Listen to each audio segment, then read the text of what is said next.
Sandra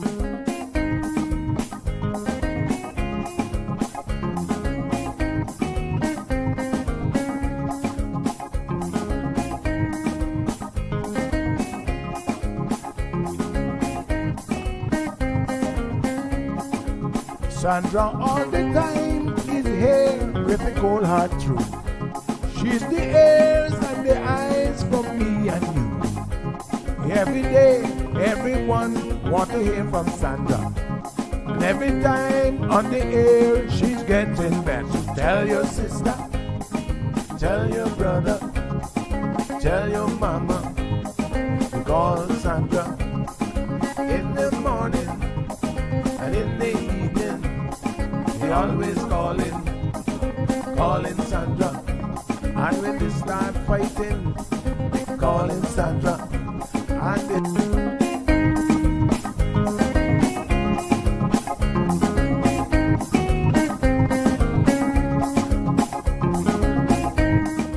That's right, folks. Everyone is telling their mama about the cold hard truth. Welcome to another episode with more truth-telling, more problem-solving, and of course, more tea spilling than ever before. Sit back, students, grab your tea and turn up the volume because class is now in session. Call in at 936-2626 because your voice matters. Share your opinion on issues that matter the most to you.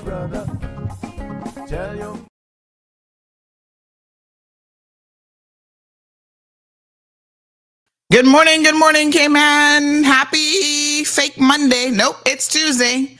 Give me one quick second. We're going to grab some links and then we're going to get this show on the road. I know you guys are anxious. We have so much information to cover. One quick second. Here we go.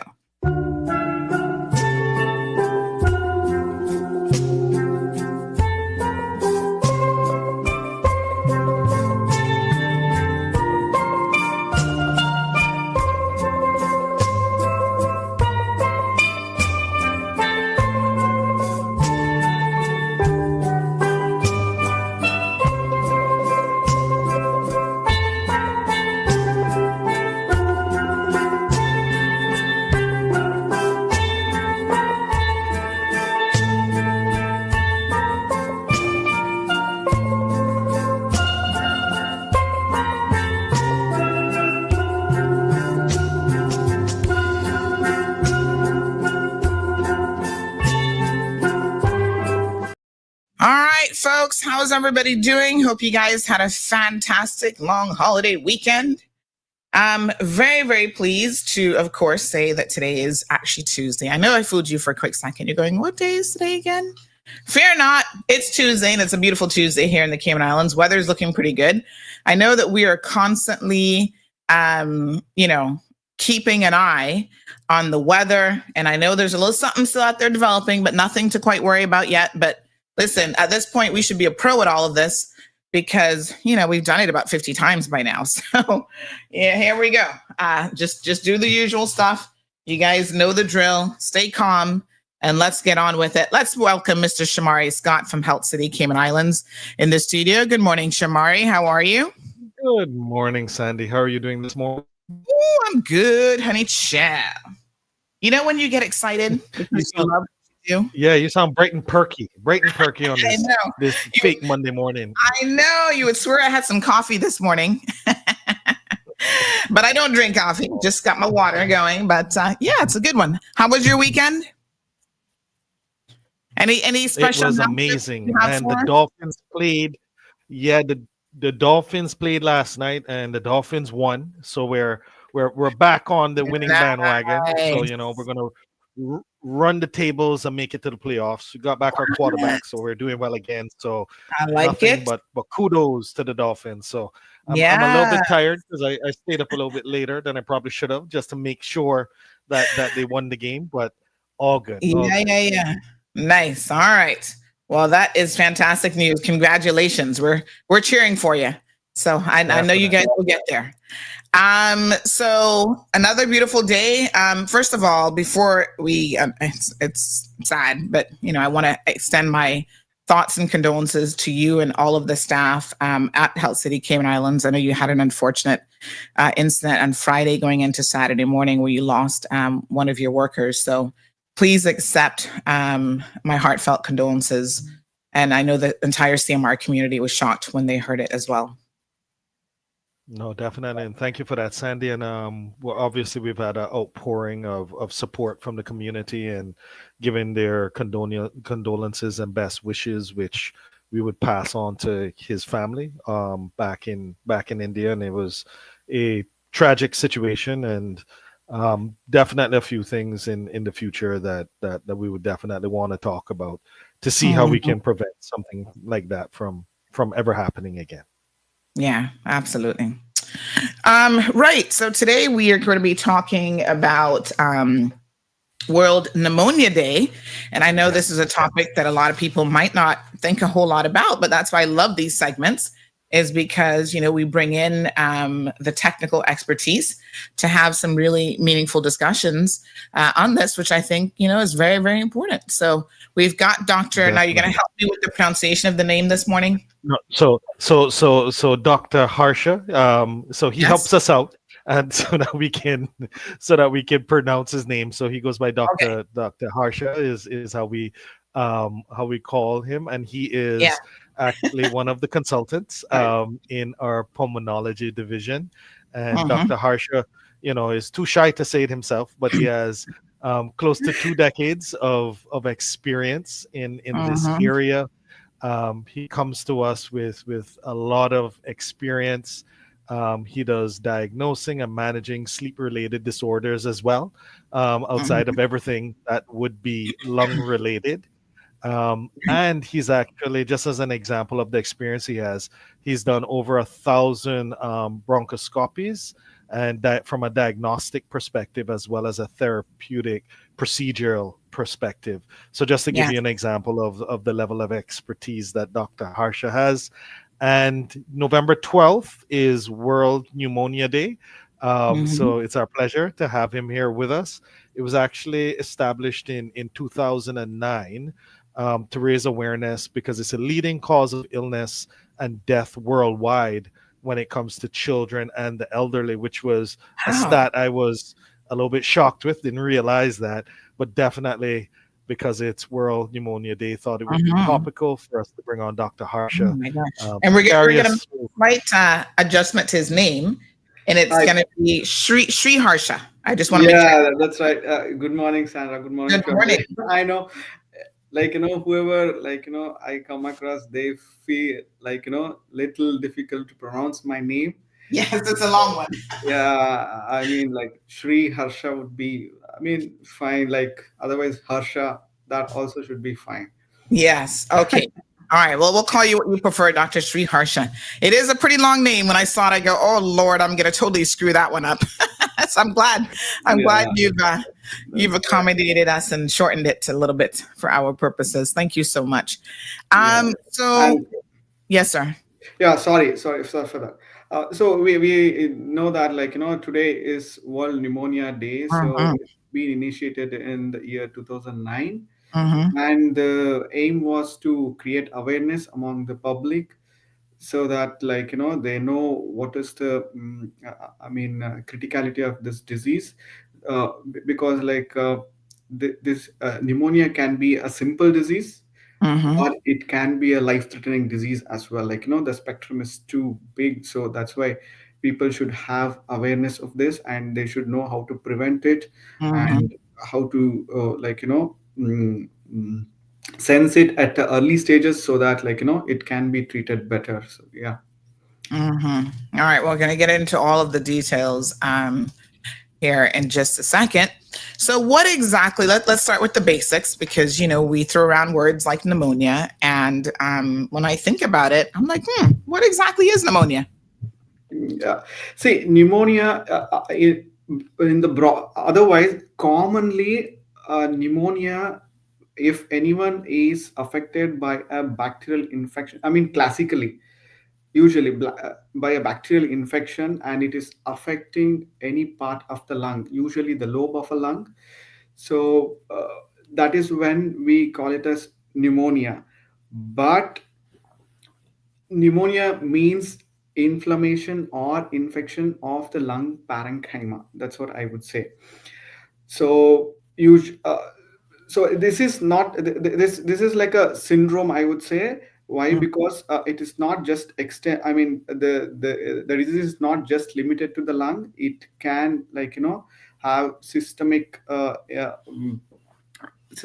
features as well. So that's why it can be called as syndrome, mhm, where it is a clinical radiological diagnosis. That means earlier, when there was no technology, so just with the symptoms, when a doctor auscultate, they would hear a sound which is specific for pneumonia. So that is bronchial breath sound, I would say.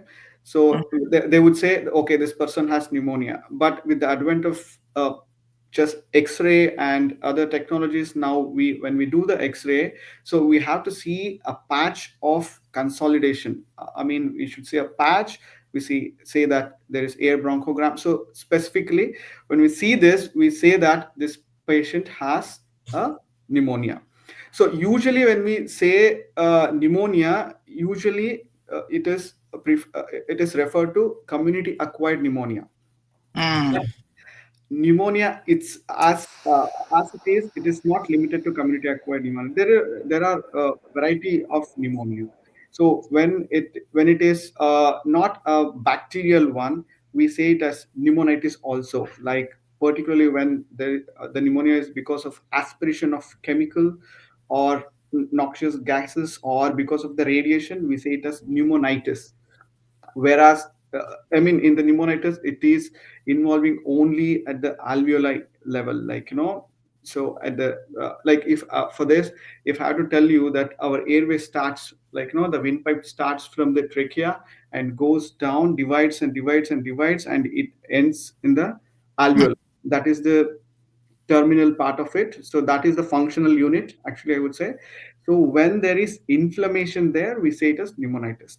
But mhm, if it is, if in case of bacterial infection, usually it is filled by slough and pus. So that will make it to consolidate. So that is why we say it as consolidation otherwise, or we say it as pneumonia. mm, So pneumonia can be bacterial pneumonia, can be viral pneumonia, can be fungal pneumonia, mm, like, so, and also sometimes cancer can also present like a pneumonia.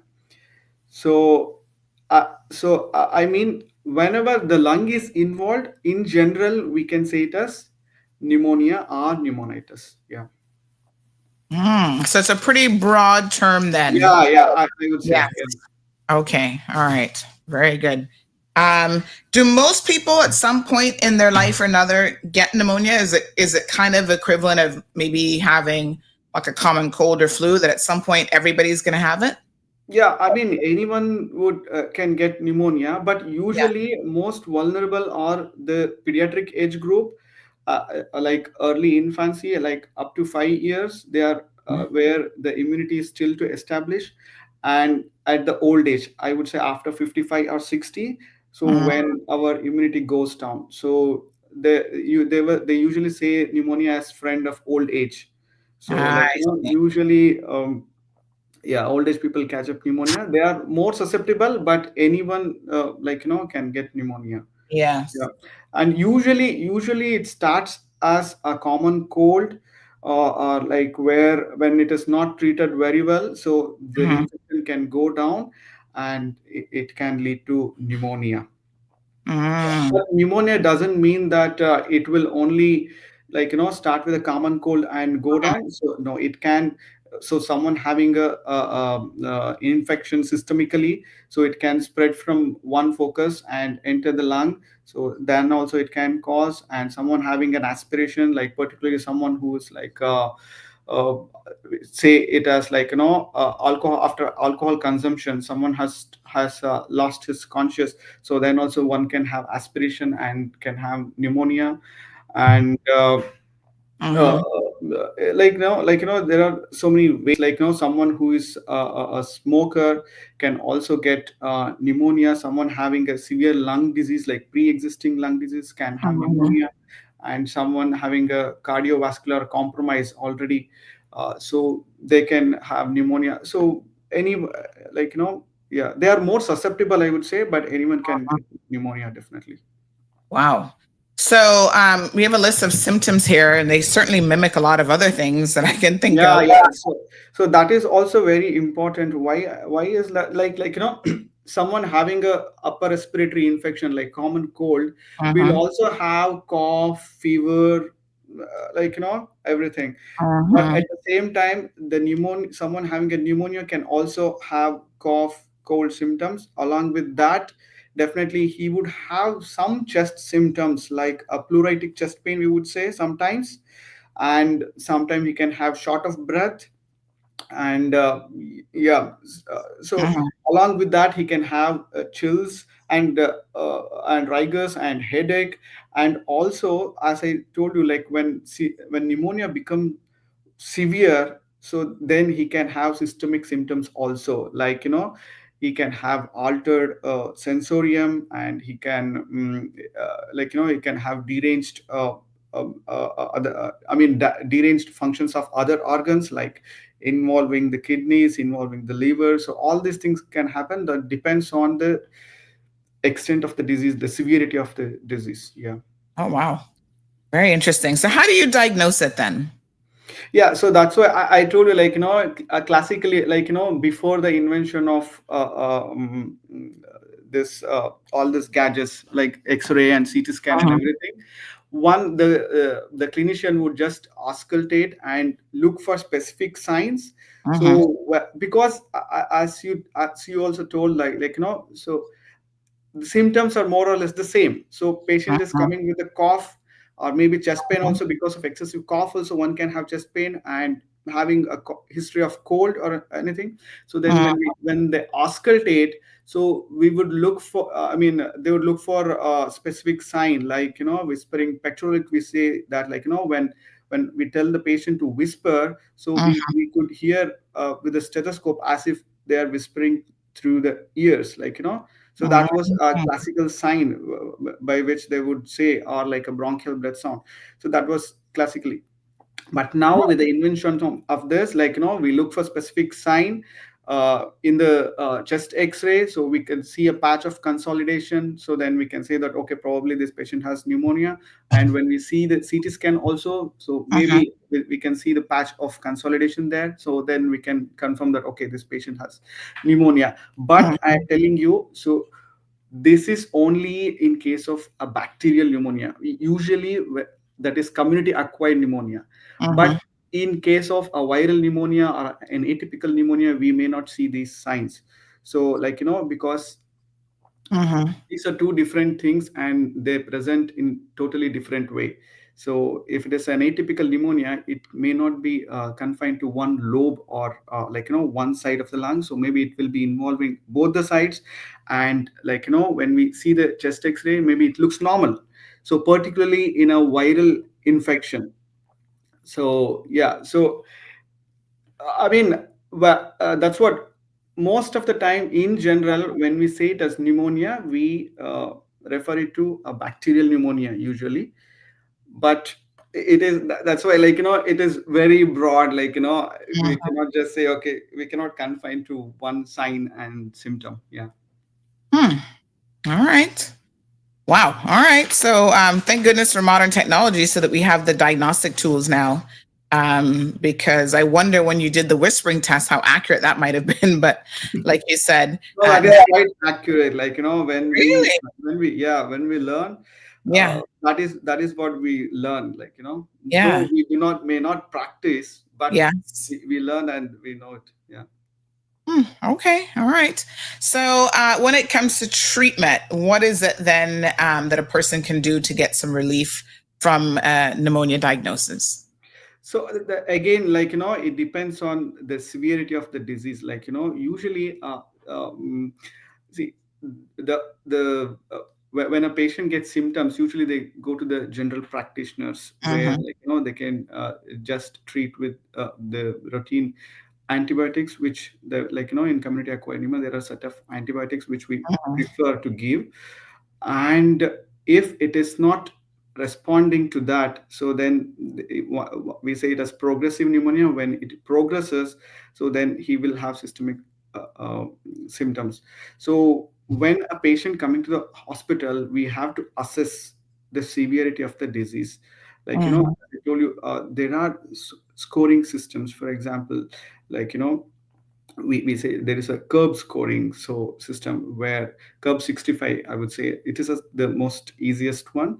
So where we look for the conscience level, and look for blood urea, and look for the respiratory rate, and look for his drop in blood pressure. And if he's above 65 years, and he's like, if we see all the criterias, then he would match to the, like, we can decide whether the patient needs admission, or whether a patient should be treated in an ICU care. So that depends on the severity. But Mhm. that is why, like, detecting at an early stage is very important for treating pneumonia. So if we can pick up early when they go to the GPs there itself, so that is fair enough. So yeah, otherwise, like, if you're having cough and if it is not getting well, maybe after a week, if it's still persisting, definitely it is the time where you, like, go to the specialist. Mhm. Mhm. Very good. All right, folks. If Because symptoms are the same. Symptoms are you, like, it's just like cough can be yeah. productive.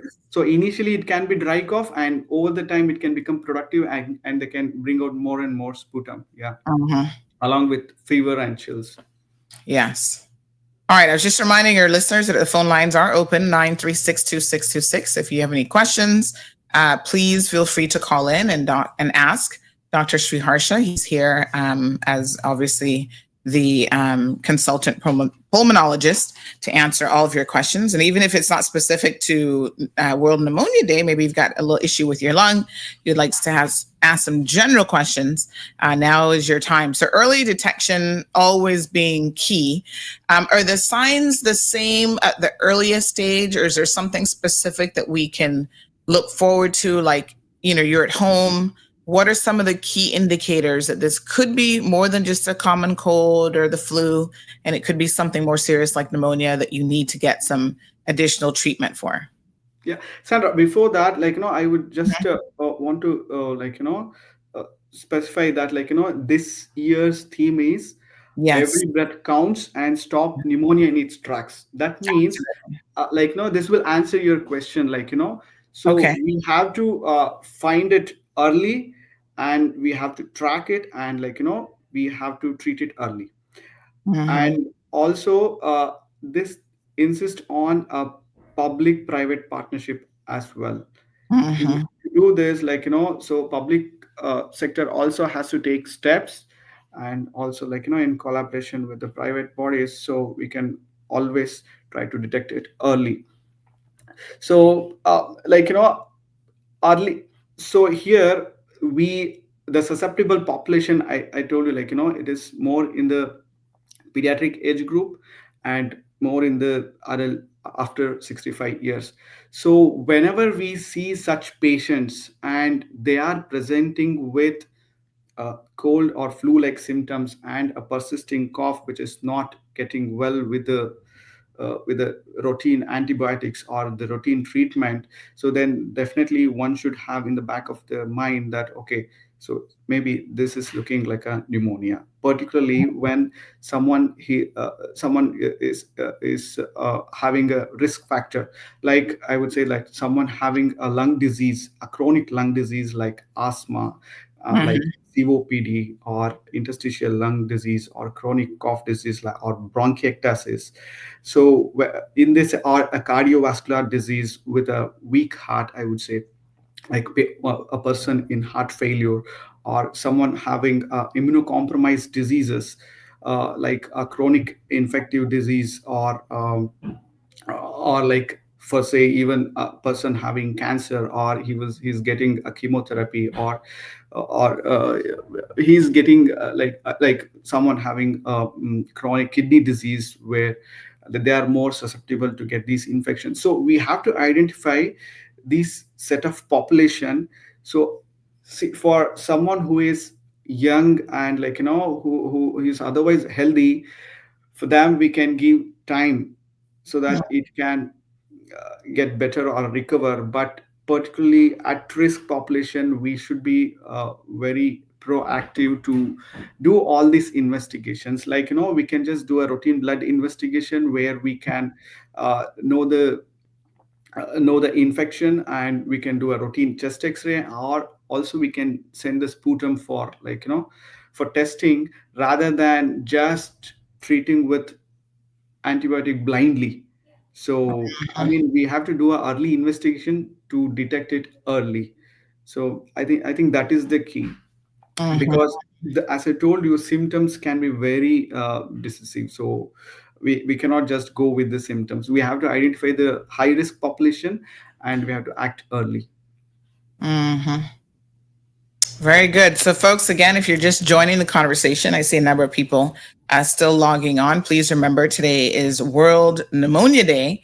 And again, shocking to know this, because I certainly didn't know this fact, as Shamari said, that pneumonia is the biggest infectious killer of adults and children.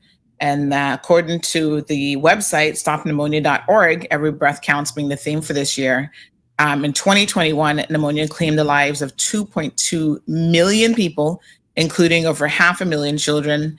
And of course, COVID-19 killed an additional 10 million, according to the global burden of disease. So incredibly urgent that we know, what areas of healthcare, both regionally and around the world, that we need to be concerned about, because I never think about pneumonia, and I had no idea, certainly, that it was such a dangerous infectious disease.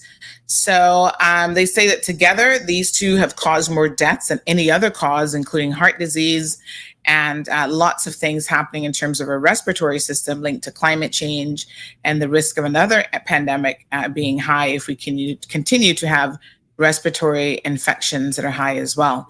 So apparently there is a pneumonia crisis around the world impacting millions of people. So, big shout out to the Health City Cayman Islands for bringing World Pneumonia Day into the spotlight today. Very, very important discussion, as it turns out. Isn't it amazing the things we don't know? Shamari, they say what you don't know won't kill you or won't hurt you, but the more I know that saying is not true. Exactly. Knowledge is power. And while we're midway through the program, have people prodding me from back at Health City, just to remind people that November 15th is the final day to sign up for the senior health check at Health City. And also just to mention that we have a special treat on November 14th and 15th. So that's this Thursday and Friday, 7 to 2 p.m. At the new Health City at Camana Bay Hospital. After your consultation, we'll have a vendor there, Happy Days Cayman, and you'll be able to treat yourself to a free specialty coffee and or smoothie after your consultation. Just want to make sure that we're giving a little bit extra for those persons that come see us at Camana Bay as well. Absolutely. And I thought it was good timing. We just celebrated Older Persons Month in the month of October. And then November, we have World Pneumonia Day, which is something that impacts quite a number of seniors as well. So we do have a caller on the line. Good morning, caller. Welcome to the program. Morning. Morning, dear. What could the public do to maximize oxygen transport throughout the body? Okay. I mean, living in a good environment, so living in less polluted places, then that would definitely make sure that you are getting enough oxygen to the body. Yeah. And in the same time, I would say that, like, to prevent or to be in a if you can wear mask maximum places, particularly when you're going in a crowded area, so that would definitely prevent pneumonia or any sort of infection. Because usually, we take the bacteria through the inhalation.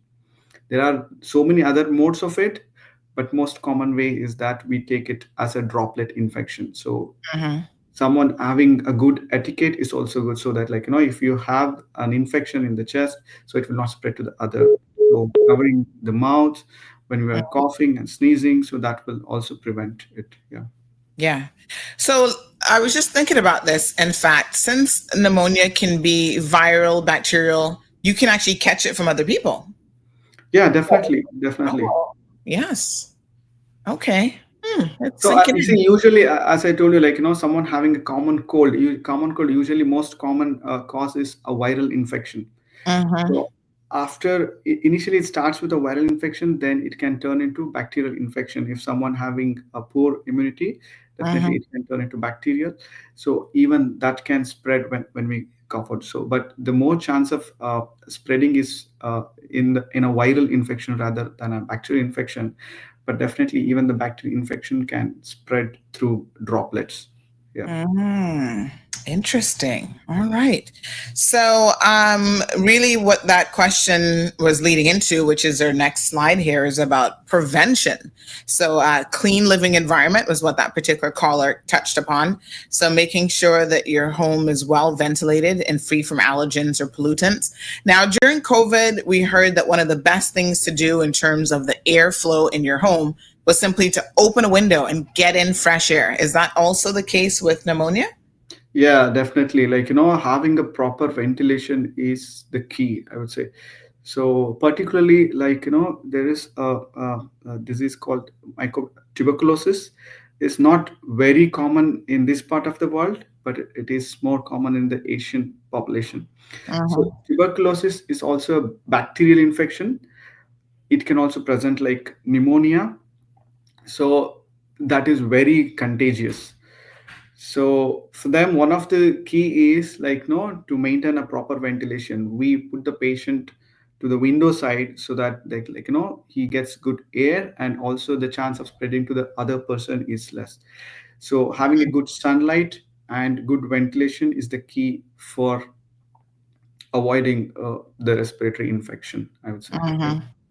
Yeah, and And also, like, coming to the preventive aspects, so vaccination is mainly the target population is old age group people after mhm, 65 years, and particularly for those who are at risk, like as I mentioned before, someone having a chronic lung disease like bronchiectasis, severe COPD, chronic asthma, and other diseases, like, which can cause the immunocompromised status, like someone having a splenectomy for any reason, someone having a chronic kidney disease, someone having chronic heart disease, someone in heart mhm, failure. All this population, we need to vaccine them. Particularly, usually two vaccines we give, that is influenza and pneumococcal vaccine. So because these are the most common organisms which can cause pneumonia, so influenza should be taken every year, and pneumococcal vaccine should be taken every 5 years. So that will prevent further pneumonia. I will not say that it will stop pneumonia, it will reduce the severity of the pneumonia. Uh, so definitely vaccination is one important step to prevent pneumonia, and maintaining good hygiene practices, like washing our hands, hand sanitization, and having good etiquettes, cough etiquettes, and smoking is a very important risk factor. So, like, a mhm, chronic smoker will have a reduced immunity in the lung, I would say. So they are more prone to getting more bacterial infections. So avoiding smoking itself can reduce the risk of pneumonia. mhm, And alcohol intake, alcohol consumption will also reduce immunity. So someone avoiding alcohol can definitely reduce the chance of getting infection. And generally, if we are doing regular exercise, having a good food habit, uh, general good hygiene, so all this can increase our immunity. And we have to see our working environment also, particularly uh, because here in Cayman we all work in a closed setup. Like, mhm, So where this AC vents, they can grow molds. So we Mhm. inhale them, so which can lead to fungal. I have seen so many patients coming here with fungal pneumonias. Mm. So we have to see that it is well maintained and serviced frequently, and also someone who is having an occupational exposure to these kind of molds, dust, hay. So all this should be avoided. So someone can Mhm. wear a mask for the protection. Yeah. So Mm. all this can prevent. Mhm. Well, I'm learning a lot here this morning because I didn't know that there was a separate vaccine for pneumonia, or is it included in the flu vaccine that you get, or is it completely separate? Yeah, see, nowadays people, most of them know about vaccine because of the COVID, Mhm. because everyone got the shot because of the COVID. But otherwise also, everyone, like only the old age group know it, or someone having a chronic disease would know it. So they should get vaccinated with the flu vaccine Mhm. means it's not the COVID vaccine, it is the Yes. influenza vaccine.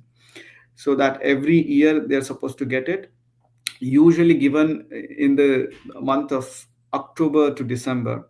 So this, because the virus keep changing, the strain Mm. changing, so they would change the strain every year and see what strain to be given, and that's how it is given. So influenza, and other one is the pneumococcal. So pneumococcal pneumonia is the most common organism which affect the old age group people. So that is why by getting a pneumococcal vaccine, that would be, they would be preventing this infection.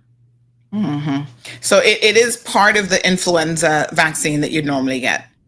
No, influenza is a different Totally vaccine, separate. and pneumococcal vaccine is a different vaccine. So Ah, pneumococcal vaccine is not recommended for everyone.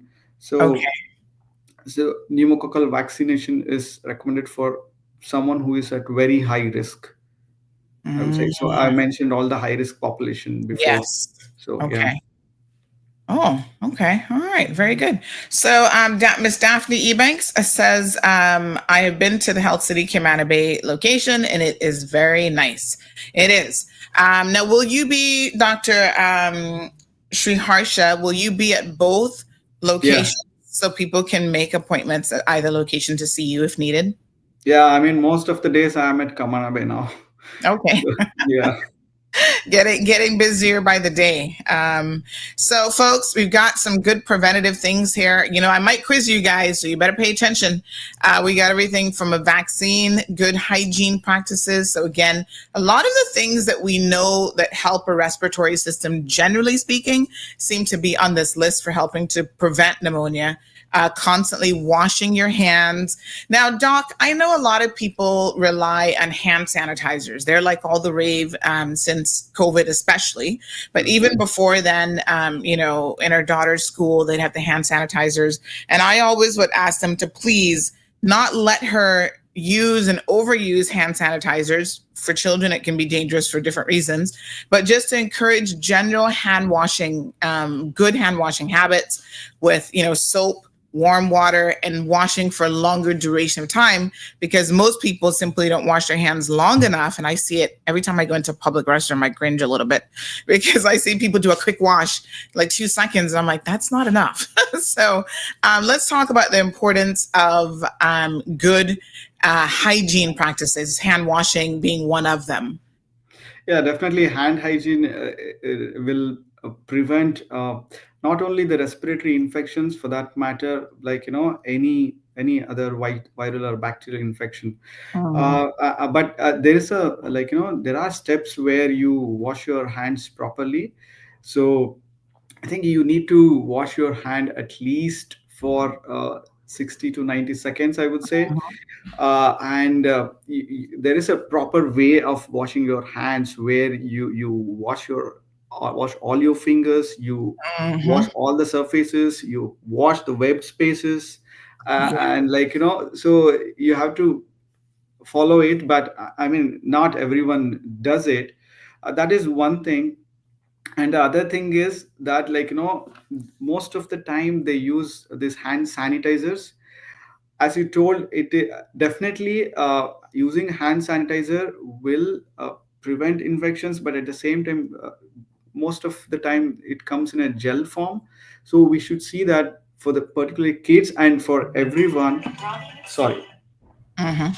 So it can remain in your hands. So before you eat something or you use your hand for something else, we have to wash it properly with soap and water. So that is very important. Otherwise, maybe we will be ingesting that as well. So yeah, that is important. Yeah. Yes. All right. So we have people listening. This person said, I had to get the vaccine for pneumonia. Yes, there are two different vaccines. Someone asking about what type of vaccine is it? Is it mRNA or a conjugate? So what type of vaccine? It's a conjugate vaccine. It's a conjugate vaccine. Okay. Yeah. All right. And for those of our listeners who have no idea what a conjugate vaccine is, what is a conjugate vaccine? Conjugate vaccine is a type of vaccine where, we give the vaccine. I mean, it is like, you're giving a bacteria, but it is less mutant. I mean, less. What do you say? You reduce the virulence of it, or you make it die, or you inactivate, but you're just giving the antigen. Mm-hmm. So so that it can boost immunity against that. Right. Yeah. All right. Yeah. Uh-huh.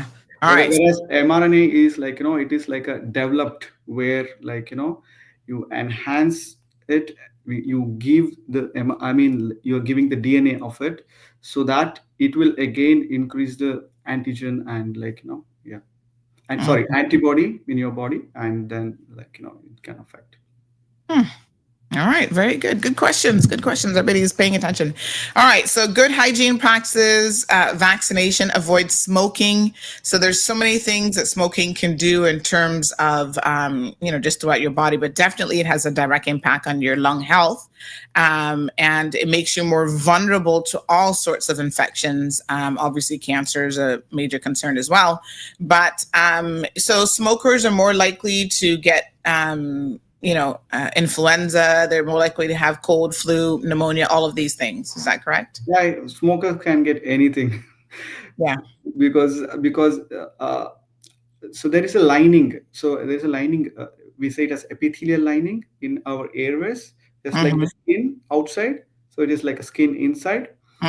So when every puff contains the free radicals or the toxins which will damage this layer. And also we have immune cells which will act like a policeman. So whenever there is a bacteria or virus, they will catch it and kill it. So whenever we smoke, that will hamper these cells. So that is why they are more susceptible to get all sorts of infection, particularly like viral infection can become bacterial infection. More frequently in someone who is a smoker rather than a non-smoker. All right, folks. So if you were thinking about quitting, there's another few good reasons for you to contemplate it a bit more. Boosting your immunity. Now, we can do that through so many different things, of course, starting with a really healthy lifestyle, which includes a balanced diet, regular exercise, adequate sleep, which allows your body to strengthen the immune system. Because remember, sleep is restorative, so your body restores itself during that sleep period. So all of these things collectively can help you maintain a much healthier lifestyle. Managing any chronic conditions. So there are people that know already that they have their lungs are compromised for different reasons. They might have immunocompromised infections or diseases. And so if you fall into that category, then you've got to make sure that if you have a chronic health issue, you're closely, especially if it's anything respiratory, that you're monitoring that and making sure that you're speaking to your primary care physician and a lung specialist like Dr. Sri Harsha here to make sure that you're being monitored on a regular basis. We've got a few listeners I know who have lung conditions and lung issues. All right, seeking timely medical care. Now, this is an interesting one because we have a question here from, let me see, Lillian, who says that, are there any home remedies? So by the time you have pneumonia, should you be trying to, treat this with a home remedy? Is there anything at home that you can do that would help? Not exactly like someone having a pneumonia, but someone having an upper respiratory infection in the initial stages, because they also can have common cold or cough-like symptom. So home remedies like gargling with salt water and uh, steam inhalation and turmeric things, all these are like home remedies. People do it, so they can still do it, but only at the initial stage. See, the tricky thing is that you do not know whether it's at the initial stage or at a severe stage. So I would say that don't do it too much or too long. So so if any respiratory infection, if it is not getting reduced in a week, so then don't do any home remedies. So see a doctor. I would say that. Yeah. Yes. Yep. And I think we tend to do that a lot. We've all been in a situation where like, oh yeah, by the time you go to the doctor and the doctor says, well, Sandy, how long has this shoulder been hurting you or that ankle? And you're like, gosh, doc, it's been a month already. And I can see them looking at me going, why did you wait so long?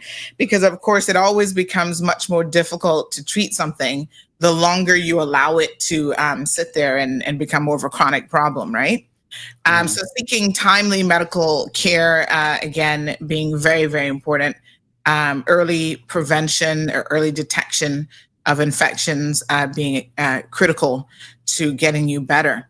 So clean living environment, we've talked about this already. Making sure that your home is free from allergens or pollutants as much as possible. And I'm going to give a big shameless plug to the Polar Bear guys, because one of the services that they offer is they'll actually come in and test the quality of your air. And this is really, really important because sometimes you think your home air is of good or decent quality and you simply don't know. Like mold is not something a lot of times that you can see until it's a very severe case of it. And if it's in your air handler or in the ducting of your AC unit, you simply don't know. So I recently had myself had them come through and do an air quality because they were listening to me in the program. They said, Sandy, we noticed that you've been complaining, about, just feeling congested a lot and different stuff. So one of the things a lot of people forget to do is check the actual air quality of their home and have it checked out by a professional. So contact the good guys over there. Brett and his team will get you sorted out. And they're very, very knowledgeable, and they'll give you, ideas of how to improve the air quality once they do a full report. So, so let's talk about Shamari again. You've got a low dose CT scan, which is something that can help people, who are smokers in particular. You've got the special on now for only US $50. Am I reading that right, or did you forget to add another zero? No. We want to make sure that as many people as possible can access it. So we've done this promotion before, whereby we just want people to gain access. So low dose CT scan for US $50. It's for individuals who are aged 50 or older. They've had a history of smoking, equivalent to a pack a day for 20 years or more. So what we would term heavy smokers, or if you're a current smoker,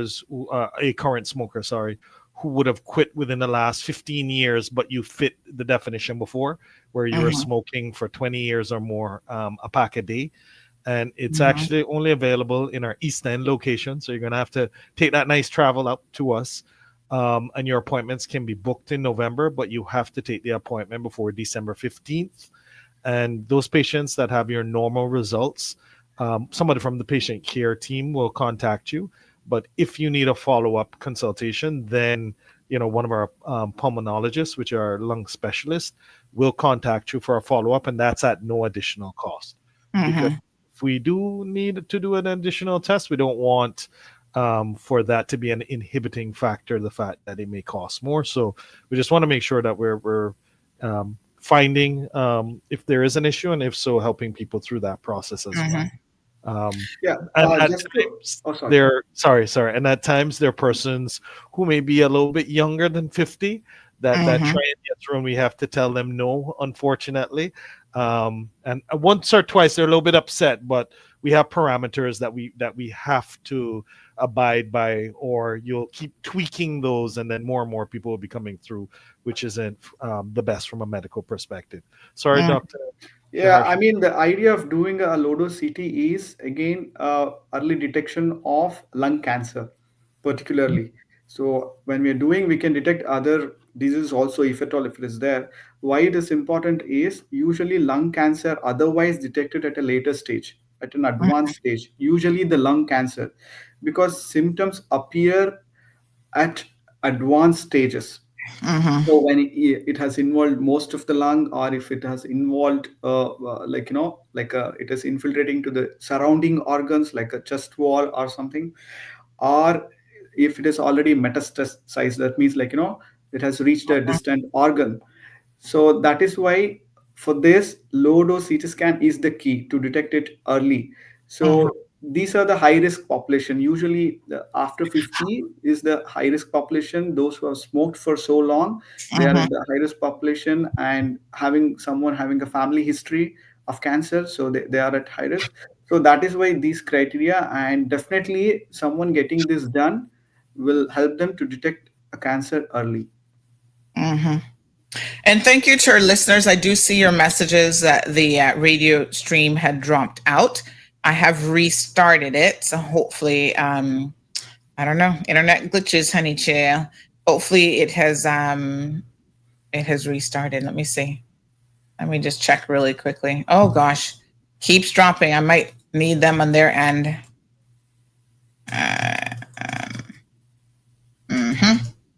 All right.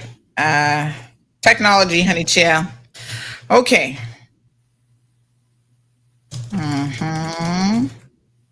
Okay. Hopefully they can get that sorted out for me. They probably need to restart some internet on their side. All right. Thank you, Miss Cynthia, and the rest of you who are informing me of that. Really, really appreciate it. And we'll work on that. So this low dose CT scan, only $50 US. Listen, that's a deal, I can tell you. Again, really geared at what is considered high-risk individuals, 50 or older, history of smoking equivalent to a pack a day for 20 years or more. Current smokers who are those who quit within the last 15 years. So, I mean, if you're a current smoker, don't forget that they have the smoking cessation programs as well available at Health City, Cayman Islands, that can help you kick that habit.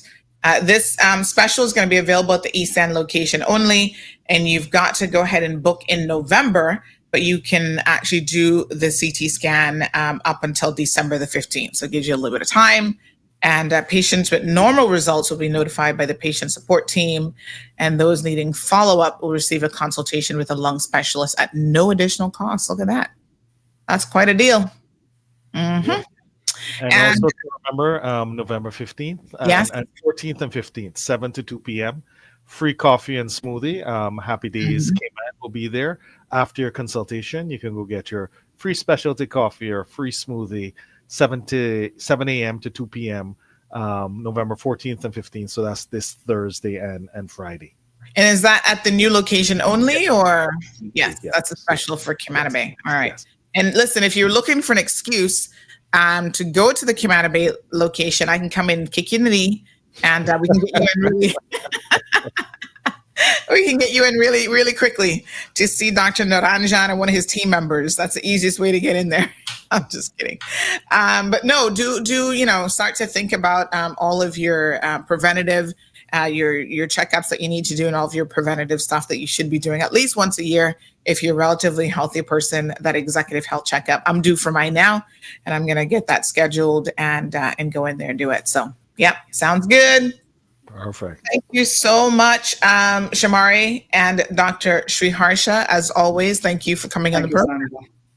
Thank you so much. All right, fantastic. Yeah. I love the mug, folks. Shamari was on safari. Let me do a full layout. There we go. Look at that beautiful mug, safari mug. My wife fought me on this one, and I think this one is absolutely gorgeous. Now, don't you think, Shamari, that we were so fortunate to actually get to see some lions? I mean, the day that it was on that amazing, safari, we were right? like in heaven, right? Yeah. Well, I was a little bit nervous because the evening to night before, we didn't get to see the lions, and if there's one thing I wanted to see, it was the lions. It was going to be the lions. So, yeah, for sure. And we got a 3-for-1 special. We got to see 3 of them. Yeah. All at one time. Phenomenal. And not too close. So that was also good. Yeah. The camera zoomed in. I didn't need to get it closer than that. Absolutely. Yeah, it was a phenomenal trip, I must tell you. I was in awe of Mother Nature and all the beautiful things that South Africa and Victoria Falls there in Zimbabwe has to offer.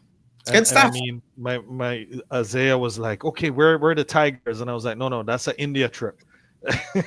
So when we go to India, then we'll see tigers. We'll see tigers in South Africa. So absolutely. Thank you so much, Mari. Thank you, Dr. Sriharsha. Have a good day. All right. So, I mean, this is the beauty, folks, about traveling all over the world. You get to see some amazing things. I, for one, was in awe of all of the wonderful and amazing things. So let's see what's going on with our stream here. Okay, we're back on for a minute. We'll keep an eye on it. Honey child. All right, let's go ahead and cue up our news. So as you guys know, last week, this is what happens when you take a good vacation. You come back refreshed and with brilliant ideas. And we're doing a reboot in a different way of our news segment. So sit back, kick back, and relax and have a listen to today's news headlines.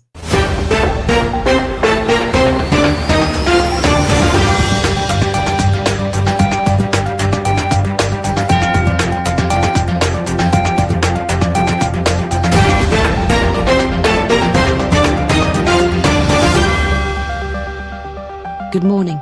These are your headline stories for November 12, 2024. Turning first to Sandy Hill with some police news from the weekend. Good morning. We begin with a heartbreaking story from East End that has left our medical community in mourning. Nikhil Rajput, a dedicated lab technician at Health City, Cayman Islands, lost his life while walking to work this past Friday evening. The 32-year-old had just returned from India, where he had become engaged to be married. This tragic loss comes at what should have been one of the happiest times of his life. According to police reports, the fatal collision occurred just after 7:20 Friday evening on Seaview Road in East End. Mr. Rajput was struck by a Suzuki Swift, causing severe injuries. Emergency services rushed him to Cayman Islands Hospital, but despite medical efforts, he was pronounced dead in the early hours of Saturday morning. The driver of the vehicle later presented themselves at the Bodden Town police station. A breath test administered there revealed alcohol levels above the legal limit. The driver has been arrested and remains in police custody. Friends of Mr. Rajput have taken to social media to remember him and call for changes. They're advocating for enhanced road safety measures, including more surveillance cameras, better speed monitoring, and stronger traffic laws to protect pedestrians on our roads. Our deepest condolences go out to Mr. Rajput's fiancée, his family both here and in India, his colleagues at Health City, and all those affected by this devastating loss. The Royal Cayman Islands Police Service has announced a significant development in their ongoing manhunt. Cayman Crime Stoppers is now offering a reward of up to $50,000 for information on a murder suspect.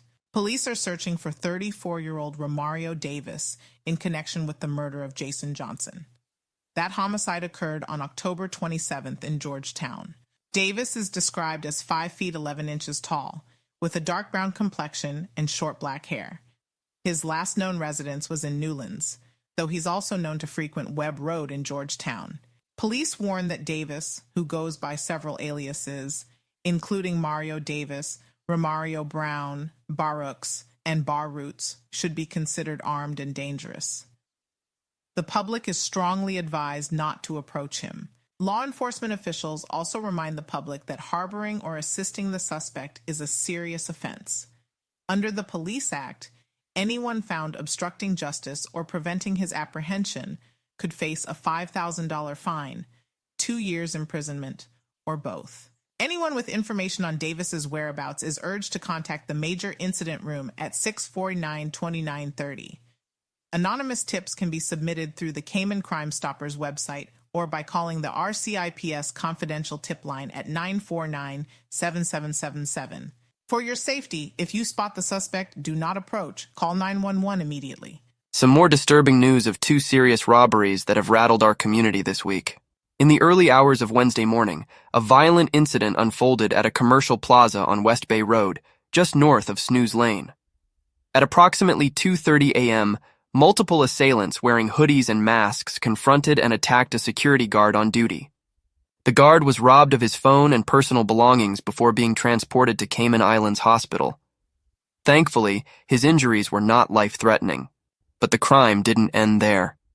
The perpetrators then broke into a nearby jewelry store in the same plaza. Police have confirmed they're aware of social media footage showing 4 masked individuals during the burglary, though the value of stolen items remains undisclosed. This wasn't the only serious robbery this week. Yesterday afternoon, our community witnessed an alarming daylight robbery on Jasmine Lane in Georgetown. At around 3:45 p.m., 3 men targeted an individual walking to his car.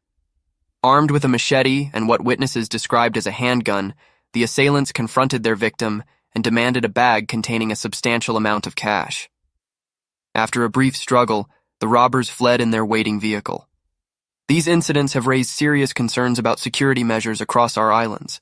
Police investigations into both robberies are ongoing. We'll bring you updates on these developing stories as more information becomes available. And now to an important public safety alert. The Royal Cayman Islands Police Service is warning residents about an active scam operation targeting our community. Police have identified a suspected fraudster operating under the name Andre Wolfman, who has reportedly been targeting local residents through social media platforms. Investigators say the scammer's method is particularly sophisticated. He typically initiates contact through Facebook Messenger, carefully building relationships with potential victims over time. But police warn there's a sinister purpose behind these connections. What makes this scam especially concerning is how victims may unknowingly become involved in criminal activities. The RCIPS reports that victims are often asked to receive and transfer money from various sources, actions that could potentially implicate them in money laundering schemes. The scammers' tactics are reportedly highly emotional, including claims of needing urgent medical care or money for travel expenses to visit the victim. These appeals are designed to manipulate victims' feelings of trust and compassion. The Financial Crime Investigation Unit has now launched an investigation into all cases involving the name Andre Wolfman. If you have had any contact with this individual or have transferred money to them, you are urged to contact the Financial Crime Investigation Unit immediately. Your information could be crucial in stopping these criminal activities and protecting others from falling victim to this scheme. One victim spoke to CMR on Friday evening, sharing that their funds went to a local account number at Scotiabank. At the time of their visit to the police station, they were informed that they were the 5th person this had happened to. Behind them, a lady from the HSA stated she was the 6th, and she had a significant amount of money stolen from her. A significant chapter in Cayman's legal history closed Friday, as sentences were handed down in the 2016 Royal Bank of Canada robbery case. After nearly 8 years, 3 men began serving prison terms for their roles in the major heist, which saw the theft of more than 460,000 Cayman dollars and 126,000 US dollars from RBC's Shedden Road branch. David Samuel Bodden Jr., a former RBC employee who acted as the inside man, received a 4-year prison sentence. His co-defendants, Staten Omar Clark and Elton David Webster, were each sentenced to 3.5 years. In a related ruling, Elton Webster's wife, Eliza Webster, received a 6-month suspended sentence to be suspended for 2 years for possession of criminal property. In his remarks, Justice Roger Chappell expressed bewilderment at the defendants' actions, noting he couldn't fathom why the defendants who had successful lives chose to partake in this crime. The judge had initially set starting points of 8 years for Bodden and 7 years for Clark and Webster, citing what he called high culpability and Category 1 harm. However, in an unusual move, these sentences were cut by half due to the extraordinary 8-year delay in bringing the case to trial. This sentencing brings to a close one of the longest-running bank robbery cases in Cayman's recent history. In other Grand Court news, sentencing has concluded in a case involving domestic harassment and an unlicensed firearm. 36-year-old Harold Joseph Miller will serve 14 months in prison following his guilty pleas to multiple offences. The sentence was handed down by Justice Marlene Carter last week in Grand Court. The court imposed 12 months for possession of an unlicensed air rifle, with a concurrent term of 4.5 months for harassment. A previously suspended 2-month sentence was also activated to be served consecutively. These charges stem from events that occurred on March 1st of this year, when Miller confronted his former partner at her residence.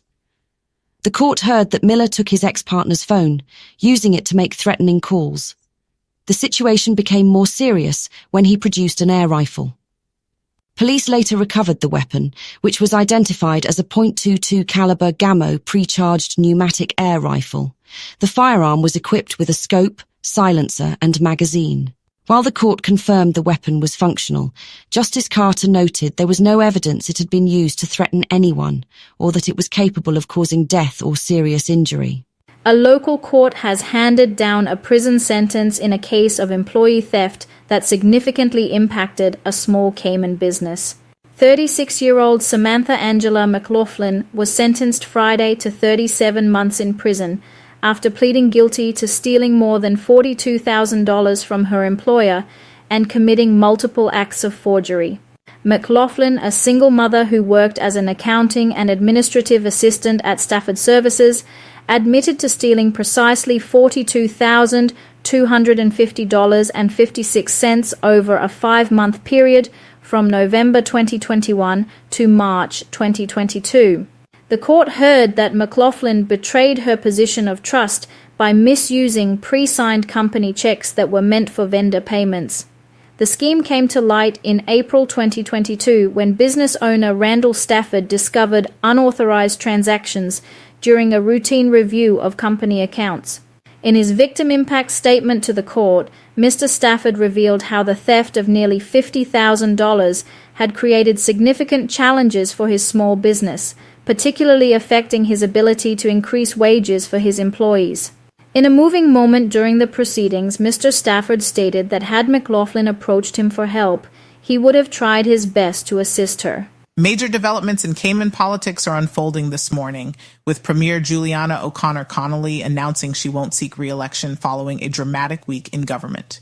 The announcement came during her appearance on a local radio show Friday, where the Premier, seated alongside the governor, responded to the sudden resignation of 4 members of her United People's Movement government. The Premier described these resignations as, in her words, a shock. During the same talk show appearance, the Premier announced 2 significant financial measures: a raise in government workers' minimum salary to $3,000 per month and a $2,000 Christmas bonus for all government employees.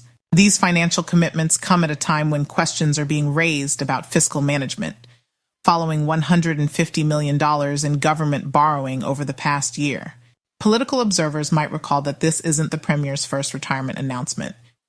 2 years ago, she made a similar statement about ending her 30-year political career. The timing of these financial announcements, coming immediately after the ministerial resignations and alongside questions about fiscal responsibility, has raised eyebrows among political commentators. We'll continue to follow these developing political events and bring you updates as they unfold. That concludes your morning news with Cayman Marl Road. Now turning back to the cold hard truth with Sandy Hill.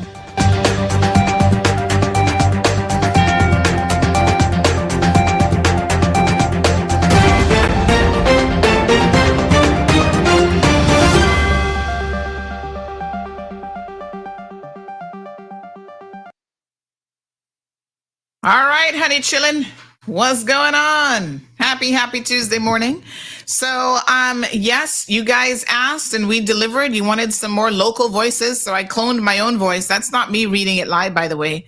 That is a clone of my voice. You can kind of hear that it is because there are certain things that it says. But somebody said, boy, Sandy, that sounds a lot like you. That could have fooled me, you know. I said, really? And they said, yes, maybe in like real terms, you're a little bit more animated, but that sounds a lot like you. And I thought, That's interesting. I think when we hear our own voices, we don't hear what other people hear necessarily. So there you go. You guys asked, and I'm trying to deliver. Anybody else wants to lend their voices to the cloning process? You all want to hear Caymanian voices? It's always going to Americanize it. And like I said, I don't have, generally speaking, when I'm like reading and stuff like that, I don't have the most Caymanian voice anyway. So I'm not the poster child for how to sound like a Caymanian, trust and believe me. That would not be me. But yeah, so it kind of, I find that it's very, but it's yeah, I guess it's not too bad. Misha, her voice is in there.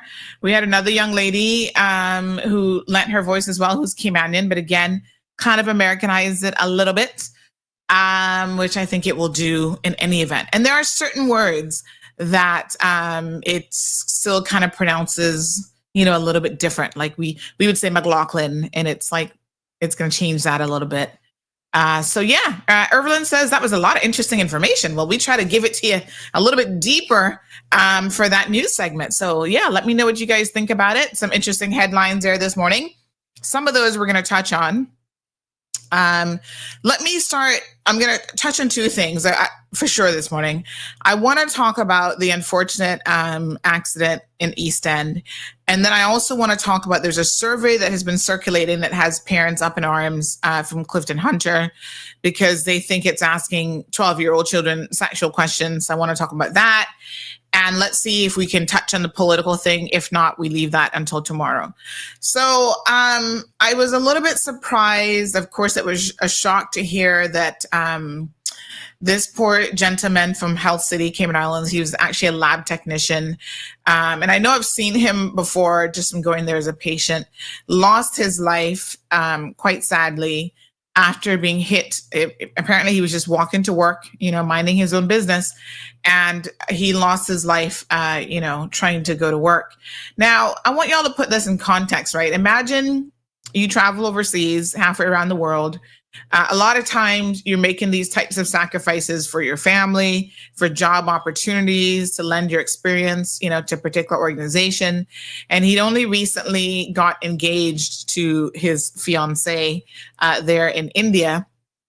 And of course, would have been probably planning a really nice family gathering for the wedding ceremony. And a week later, his life has been snuffed out by someone who we think was drinking and driving.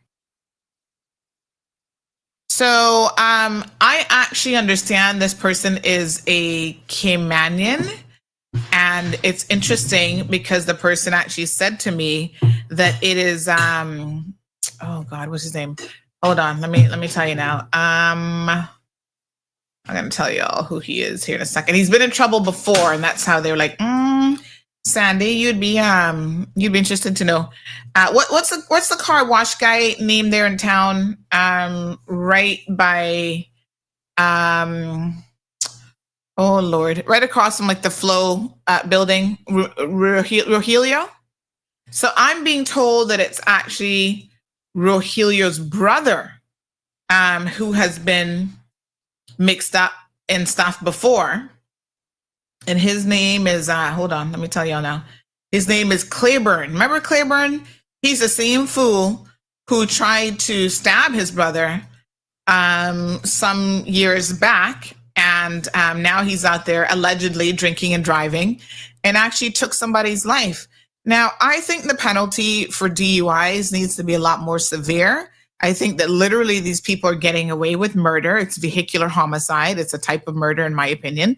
It is premeditated because if you decide to drink and get behind the wheel of a vehicle and you don't know the consequences that will likely have, then there's something wrong with you. That's premeditation. And so I think our legislators, and these are the people that, now are elected to public office, that they need to increase the associated sentencing around this particular offense. Because unfortunately, what ends up happening is you literally get a slap on the wrist. You take somebody's life. with a vehicle, and you might get, 12 months, 6 months. I mean, the sentencing is just all over the place, and it's just absolutely ridiculous. So he left the scene of the accident, apparently, and he has since turned himself in. I think he went the following morning and turned himself into the police station. And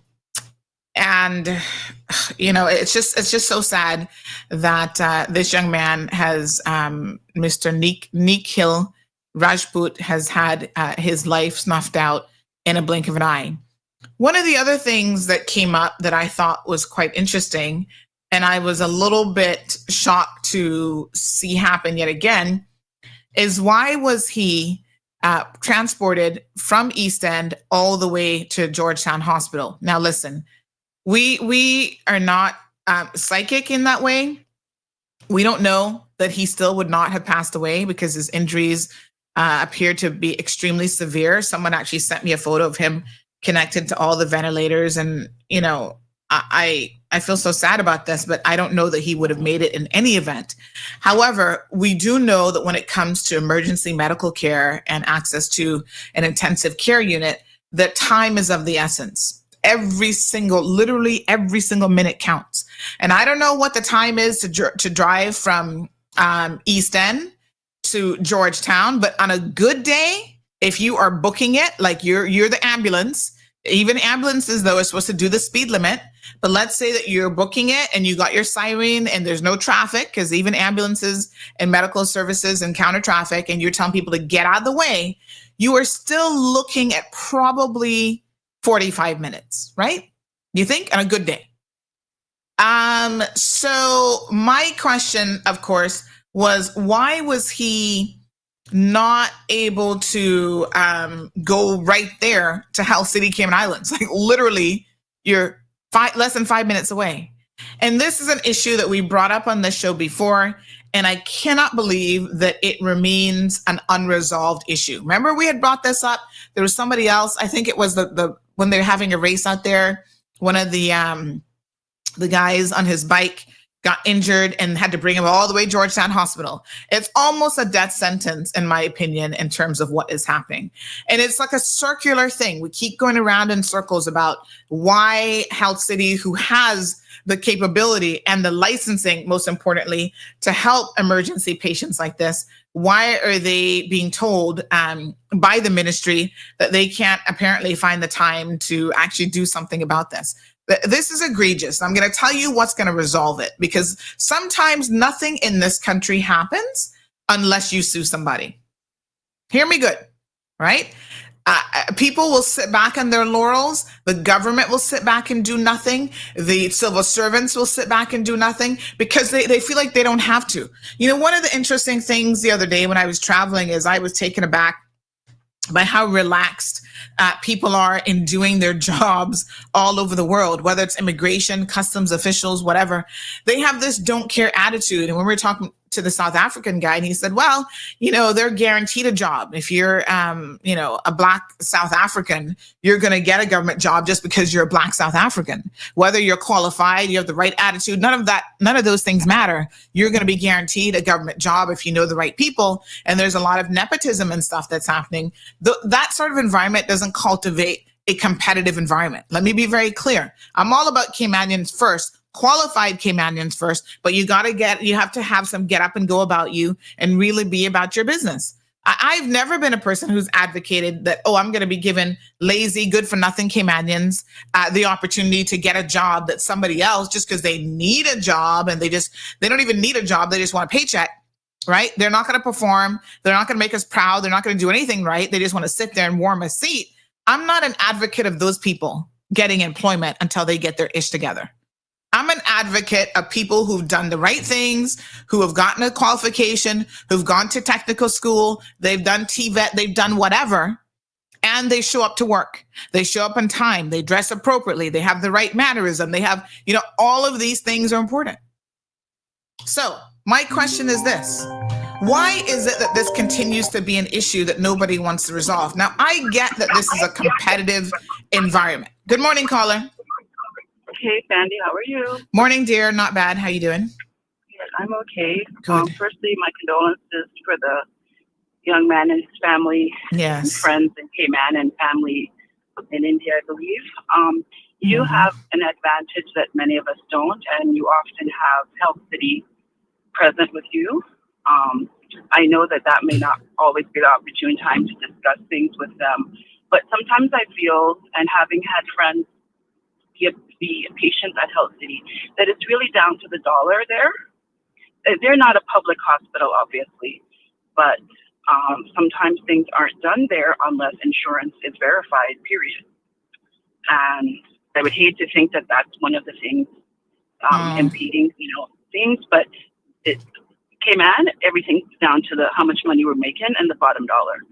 So maybe the government needs to, and I don't know, I'm just obviously assuming here, just putting my logic together, because like you, I can't understand why you have to leave a perfectly functional teaching international type of great, wonderful hospital and go all the way 40 minutes away. If the hospital I can tell you, do the service. I'm going to tell you how money does play a role, because you're partly right in that money plays a role, but it doesn't necessarily have anything to do with Health City wanting payment. It has more to do with the ambulatory services and the current agreements and contracts that are in place, that basically government owns the ambulances. And so therefore the directive is they go to HSA no matter what. Well, fair enough. Then that being said, then these two entities need to put their heads together, put their wallet aside, and think about their own families if the situation were to happen to them. There's no reason why the two resources can't be pooled together, and a plan can come into play during emergency situations as such. There's no reason why people that an accident happens at that end of the island, or any extreme end of the island, it isn't central Georgetown, essentially you're in trouble, right? Yes, absolutely. Which is really sad to say, especially with the reckless way that people drive around here. Absolutely. So, I mean, every day is like you're just like constantly just trying to make sure you survive on the road because someone out there just doesn't care, period. Yes. Thank you so So much. they can put all their collective brains together and come up with a solution. Oh, I agree. Thank you, caller. I appreciate it. So yeah, I mean, like I said, she's partially right. And I was just about to say, as she was calling in, that it is a competitive environment. So whether we want to believe it or not, the HSA, you might think that they don't care about money, but y'all are mistaken. They're not a non-for-profit organization. It's just that they're government owned. And just because something is government owned doesn't mean that they should not be making money. It means that, they will be supported by government. So even when they're not financially viable, they're still going to get a bailout. So our money is going to help to support the HSA if they're in the red. And that's just how, SGACs and whatever they're called, statutory organizations and authorities. That's just how they operate. Okay. However, there is a competitive environment there that exists. And I feel like a part of the reason why this has not yet been successfully resolved by the ministry, this is really the ministry's responsibility, is because they're trying to keep a competitive edge for HSA. And I mean, when it comes to emergency services, if they have a lockdown, then quite frankly, it is what it is. But here's what we know. East End the Health City Cayman Islands at East End has been licensed for emergency services. Now, I have reached out to numerous individuals, some with HSA, some at the board level, some within the ministry, and I've gotten a number of different responses. The last time we addressed this, and as you guys will remember, it happened when there was a motorcycle accident, which I just talked about at the racetrack. That's been a couple years already, I want to say, at least a year, if not more, right? I spoke to the ministry at the time, the former minister, the Honorable Sabrina Turner.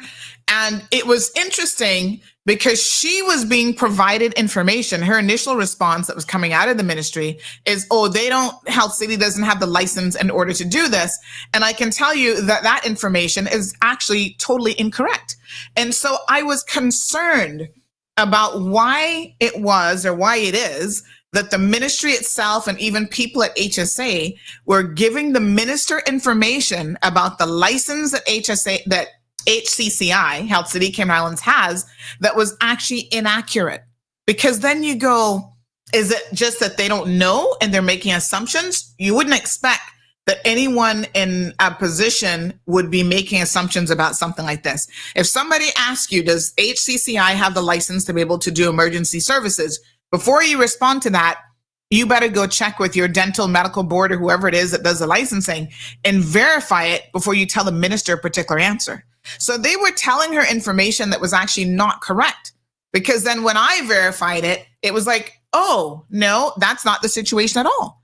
So all of a sudden it was like, oops, well, why would I have been told that? So there's question marks about how this is being handled and why it's being handled in a particular way. Now, Camana Bay location is going to be getting the exact same emergency services license authorization. They're, I think, waiting on inspections to happen because remember, they're phasing and stuff between now and December. Now, that is going to be a level 1 trauma hospital. So apparently within emergency services, there are different levels, right? Now, someone said to me this morning that, it's because East End isn't level 1. Now, listen carefully to what somebody else responding to that had to say, which I thought was very, very interesting.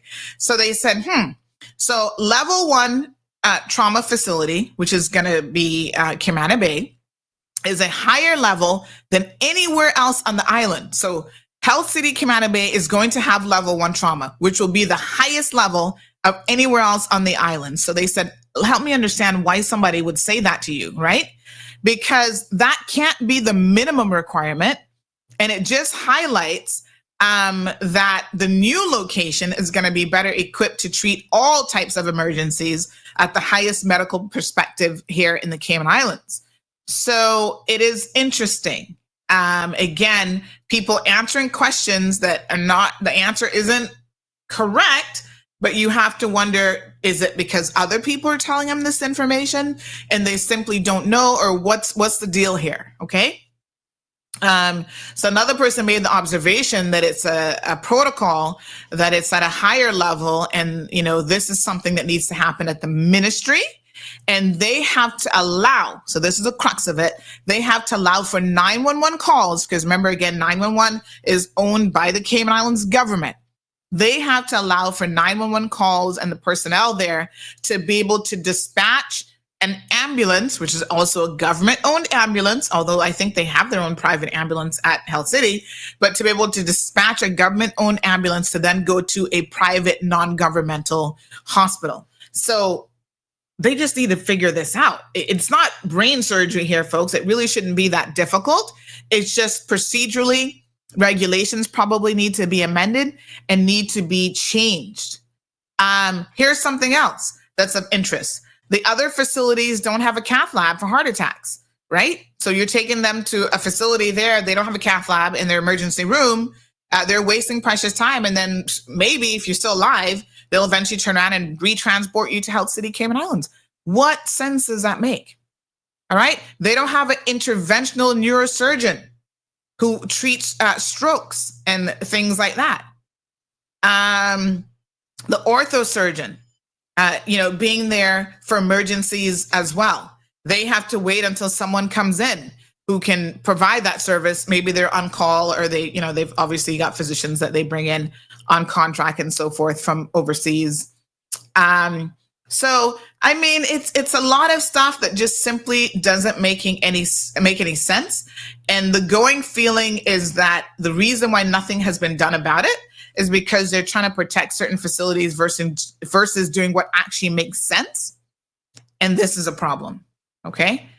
That should not, when it comes to the provision of healthcare, it is competitive. And if we want to remain on the cutting edge of everything and we want to remain competitive, then unfortunately HSA has to compete with everybody else. And so the government can't give them an undue advantage just because they're government owned. Now, I'm saying that is my opinion from a legal perspective. And this is where I'm going to put out in the ethers, so to speak, that maybe it's time for somebody to mount a legal challenge and then things will get done. It's sad they have to sue people for things to happen, but I'm telling y'all. So the issue came up again. I'll double check, but it was when Miss Attila was here as acting CMO. So that's how long ago that was. I think Dr. Gent has been on the job now here for a couple years at least. It was tabled with the appropriate people. So the Health Practitioners Council chair got involved. The CMO at the time, the acting CMO, Ms. Attila, got involved. They brought HSA to the table. They brought HCCI to the table, the ministry representative, and all of that. Then what? You know, I mean, it's because they're trying to protect the interests of a government-owned hospital, in my honest opinion, and they've got to compete with everybody else, and they can't get a preferential benefit because they're no longer the only hospital here in the Cayman Islands. So, you know, Health City Cayman Islands has the capabilities to deal with all emergencies, even more so for cardiac and neuro than the other facilities. And this is a topic that I think needs to be broached again and needs to be resolved. Now, I know the caller said, you know, you have Health City on all the time. There's a specific reason why I didn't have the conversation when Health City was here, because I can understand from a, you know, they're a business that has to operate within the parameters of the structure that they have to work with, right? Which means that there's a little bit of tiptoeing from their perspective, I'm sure, that happens, okay? Everybody has to, I suppose, maybe except me, tiptoe around people in situations all the time. Because in the business world, you know, you can't always be the bull in the china shop. Sometimes you go in there like a bee, a little bit more stealth, and you get more honey. I understand that from a business perspective. So I know that it's not going to be something that Health City is going to make a public statement about. Although I think before, the most that they would say is that they were working closely with let me see if I can find that article. They are working closely with the ministry and the relevant authorities, you know, to try to get to that point where hopefully they could come to an arrangement. It hasn't been done. And so I am now just saying in relation to this, sometimes you got to be that bull in the china shop. It's not appropriate all the time. And there are times that people call me and they're like, Sandy, I need you to call this person and you need to do this. And, you know, they want me to be their bull in the china shop. And I say, oh, honey, child, I'm going to teach you a little something. That sometimes, yes, a more conciliatory approach is what is best. Okay? So let's ask some questions. Let's you know, move a little bit more gently. Let's dance around like a little ballerina on your tiptoes. But you know how much damage those poor ballerina do to their toes trying to tiptoe around and be light as a butterfly? I'm saying today that the time for that is done. When you have a critical trauma situation, swelling of the brain, head trauma, right? Because it looks like, unfortunately, that's what that young man had, and I could see it from the pictures. 45 minutes is life or death. 45 minutes, folks, is life or death. And I'm telling you right here, right now, heaven forbid, if that were my family member, I would be sued. This morning, I keep thinking today's Monday, but Tuesday morning would not pass without me contacting a lawyer to sue the government of the Cayman Islands. Because this is something that should have been fixed. Somebody, and I would be royally pissed. Now, I know this poor man's family in India, they're not going to do all of that and they're not going to bother. But I'm sending a warning to the government of the Cayman Islands. Elected officials, civil servants, y'all need to pay attention. Because you know, the next time it happens to another Caymanian, just like that guy on the bike, they need to sue. And I hope to God they refer to this day, November the 12th, and said Sandy addressed it even then, and still our government didn't get on the backside of the civil servants because nobody believes in performance management, right? To hold anybody accountable, to say, let's move the needle on this issue. This is not that complicated of an issue. Sue them And when I tell you to collect millions upon millions of dollars from the Cayman Islands government, only then will they do what is required. Okay? Other jurisdictions have a similar, situation where the government-owned ambulances, 911 service can take you to any hospital, the closest dispatch hospital that can provide you with the life-saving, services that you require. All right. That's all I'm going to say. Somebody's about to get sued if they keep this up. And I'm telling you, I know for a fact the government don't listen, Take it from personal experience. Y'all remember when I sued government over a search warrant? And as I started to look at how they went about getting this search warrant on me, I was able to refer. Go look it up. It's in the law books. I mean, I guess I've made history. Didn't get any money, but I've made history. I'm in the law books, right? Years before I sued them for the exact same thing, they did it to Judge Henderson. And I was able to pull his case and formulate my legal arguments verbatim on what they were doing with JPs. Now, when they do JP training, they bring up my case and they're talking about, Sandra sued the government, this and that. That's why we have to train y'all, blah, blah, blah. They should have done it years ago with Judge Henderson, and they didn't do it. Yeah, this is typical. So when they do this ish to me, and I'm like, nope, I'm not going to take this. I'm not going to sit back and allow the police to abuse me, allow them to abuse some poor little Mr. Ebanks, the poor little JP man who didn't know what he was doing. I said, no, this not going to go so. And I bring my case, ironically, who heard the case? Judge Henderson. It was so funny. He was like, this is still an issue? And I'll never forget the day he said to Suzanne Bothwell, are you sure? She's working for the Attorney General's office at the time. Said, are you sure you guys have a case to answer? When you hear a judge say that means you might as well throw in the towel. You hear? Throw in your little white towel that says, oh my God, I've given up. And she still pursued it. And then he read her the Riot Act on day 2 of the trial. When she comes in, they're talking about, they decide to give up. He said, I told you to give up months ago. From December, we're now, I think it was during election time, so it was like May or whatever. He said, why are we still here 6 months later? I told you from December you didn't have a case.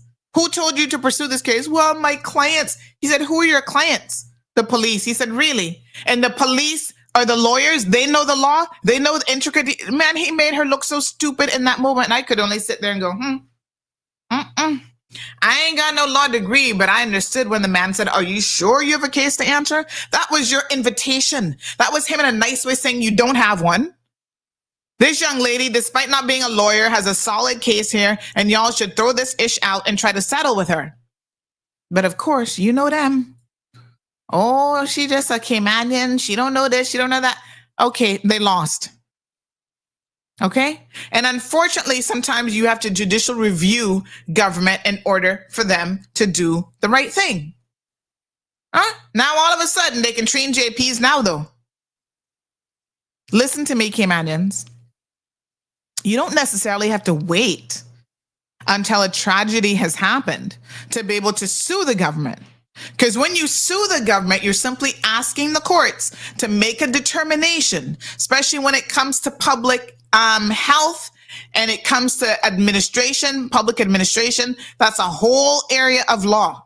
And you have a right as a citizen of this country to see where there are gaps and holes and processes and things that can damage the life of the people that live here, including Caymanians. And if your government refuses to fix it, you take them to court and you make the courts make a judgment that will force them to fix it. Andrew, good morning. It says that manslaughter charge by vehicles leaving the scene and DUI should be a mandatory 10 years. So sad for this young man's family. I mean, I can't imagine their loss for so many reasons, right? No greater joy for a lot of families than to see children getting married and starting families of their own. Like I said, a lot of times people who have the opportunity to go abroad, they're working to help support their loved ones back home as well. So now this is loss of income, loss of could detrimentally impact the lives of many people left behind in his home country of India. Ms. Morna says they don't have a 911 setup there. They're only at the hospital. I asked the question and the answer is that they don't have a 911 system there. That doesn't make any sense. So they have to go to the hospital first and then Health City. That makes zero sense. What do you mean they don't have a 911 system? Like, did you ask what does that mean? They're not the 911 operators, right? 911 simply dispatches it to an agreed upon facility. The problem is the only facility that 911 has the authorization to send people to when they receive a 911 call is the government-owned hospital. It doesn't have anything to do with a 911 system. 911 system is in the, what's the name of that building there? It's in, right there on Walker's Road. Not Citrus Building. What the heck is the building called? One of those buildings there, right? All they do is answer the calls and they've been trained to whatever. That's not what the issue is. What 911 system is there that the hospital has? That's not how it works. So again, people are giving out misinformation. Simply C says, I think because the person that killed probably didn't have enough insurance for him to get coverage at his own place of work. That's why he got sent to the hospital. You see, this now is where Simply C, we need to get correct information out in the public. That has nothing to do with it. Okay? Now, I haven't asked what kind of coverage the man has, but let me be very, very clear. Listen, Health City has cheaper alternatives in place for healthcare for a lot of procedures. I am sure that anybody who works there that got in a serious accident would not have a dime to pay. Let's pick sense from nonsense now. This has nothing to do with insurance coverage.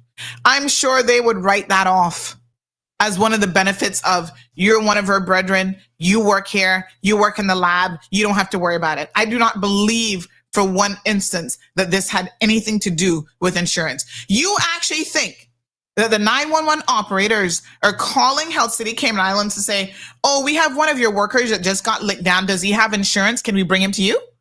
Health City was never involved. There was never an option of taking it there because the procedures that are in place, the regulations that are in place, the law that is in place does not permit that to happen. And it has nothing to do, my apologies, with insurance. Caller? Morning, Sandra. How are you today? Morning, dear. Not bad. Good. Sandra, first of all, sincere condolences to the gentleman who lost his life, and sincere condolences to his family and to his friends and to all of his loved ones. I'm sorry that this happened to him. Sandra, yes, we are witnessing, watching, and discussing a topic here that, I'm sure that you are aware, comes from the genesis of Health City Cayman Islands, along with the stipulations as it pertains to liability payouts and all of the other factors that were involved with the implementation of Health City Cayman Islands. The lack of service and or the right to provide an emergency service was part of the stipulations that were put out within the genesis of Health City Cayman Islands. Because, as we know, medicine is big business. And with the implementation of concessions of a sort that Health City Cayman Islands received, that was one of the things that they had to basically give up, was that ability. Whether they wanted it or not is another story, another question, which I personally don't have the answer. Just let me clarify what you're saying. Who had to give up what ability? To Health City Cayman Islands to have an emergency service. But that's not true. As part of the parameters of the implementation of Health City Cayman Islands. But that isn't true. They're licensed for emergency services. Explain to me, because I'd like to learn. But yeah. Okay, explain to me how that isn't true, please, Sandra. No, because they are licensed for emergency services. So they have the ability.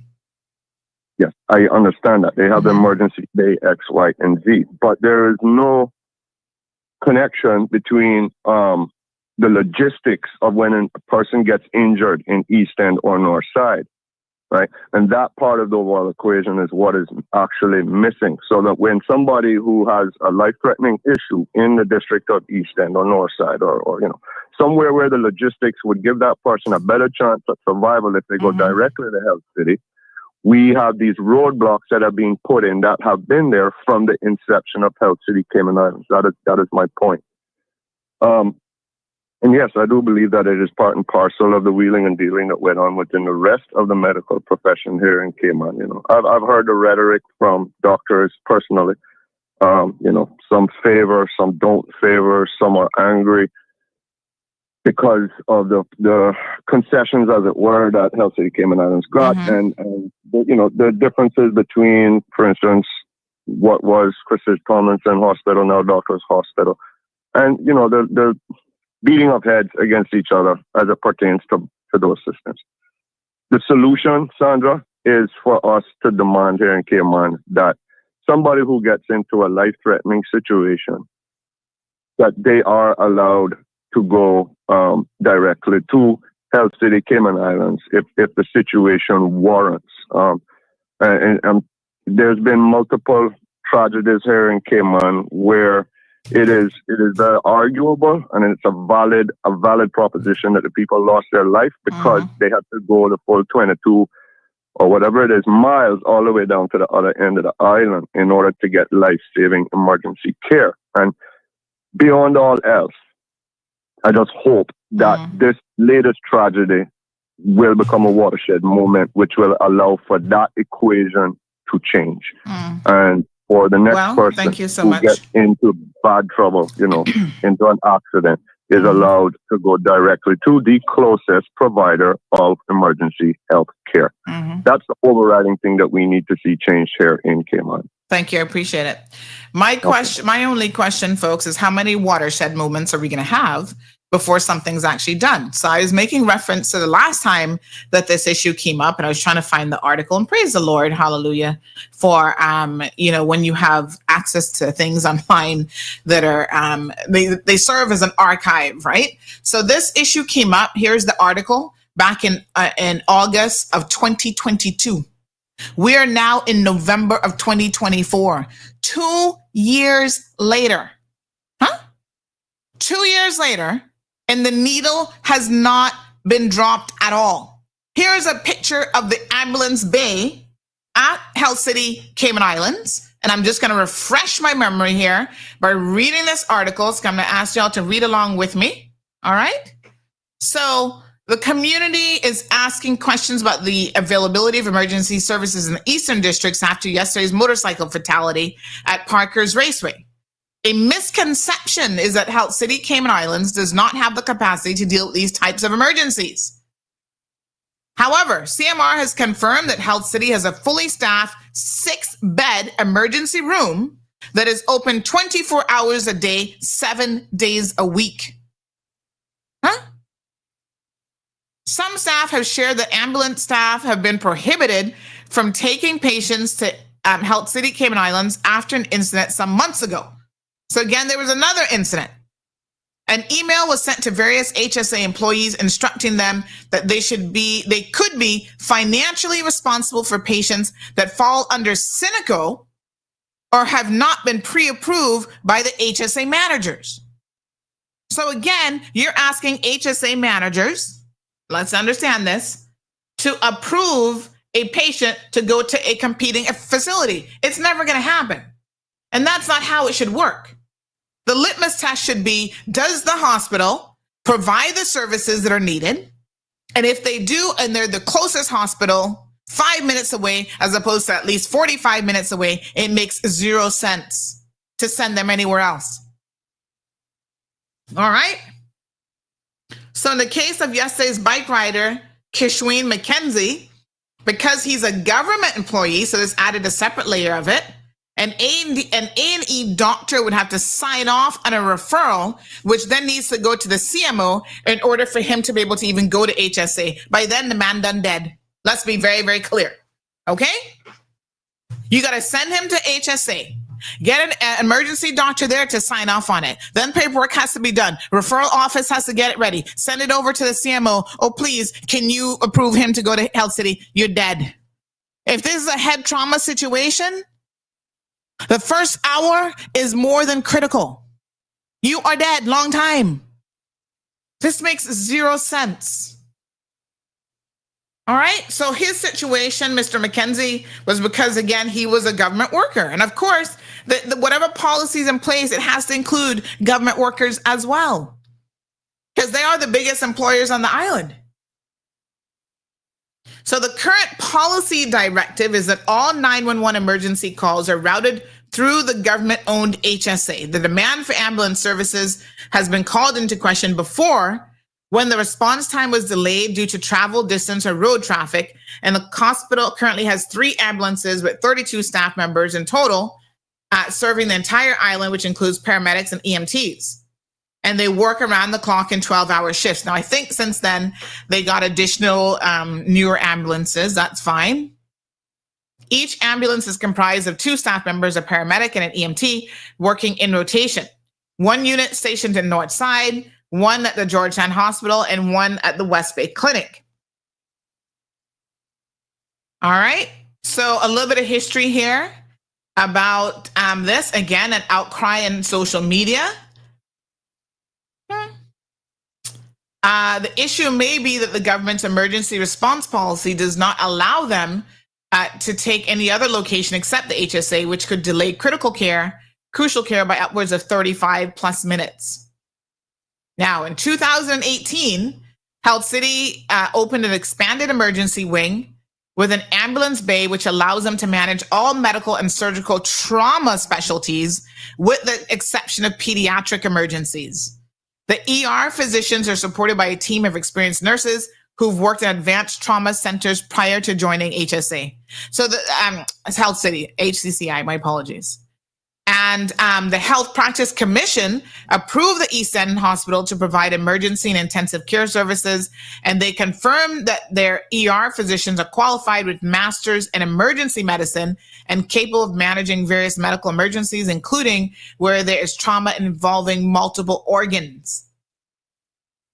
All right. Now, I remember after this story, there was some kind of response. I'd have to try and find that one, where the ministry made a comment, and then I think that Health City might have actually issued something as well. I'd have to try to go back in the archives and find that. But this was August 2 years ago, over 2 years ago. Why are we still having this discussion? It's now November of 2024. On the heels of this type of thing, we have the government. Now I'm talking about the elected arm, the Honorable Juliana O'Connor Connolly. She believes in giving people pay increases no matter what they do, whether they're performing or not.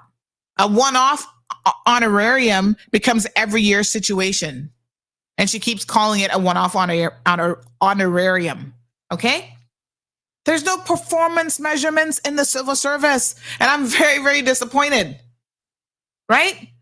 Facilities don't get billed. Point Sienna Point can't get completed. Something like this, which is just getting together, reviewing the legislation, looking at the what do we call it? Not the legislation, but the what's junior to legislation? The regulations. My apologies. Had a brain fart. Look at the regulations, seeing what needs to be amended, what needs to be changed. Civil servants drive this, and they're not doing it 2 years on. Something as important as this, life and death. One of these days, it's going to be their family member, life or death, and they're not addressing it. Yet, what do? Give them an increase. Give them another, thing in December. Everybody across the civil service, whether you're performing or not, now you're making $3,000 a month. Listen, I'm not here to take anything away from civil servants. But y'all just realize what the government did, what Juliana O'Connor Connolly just did. She just said the minimum that anybody in this country should be making in order to survive is $3,000 a month. But yet we're not going to put a minimum wage in place for anybody else. But let me take care of civil servants. You know why?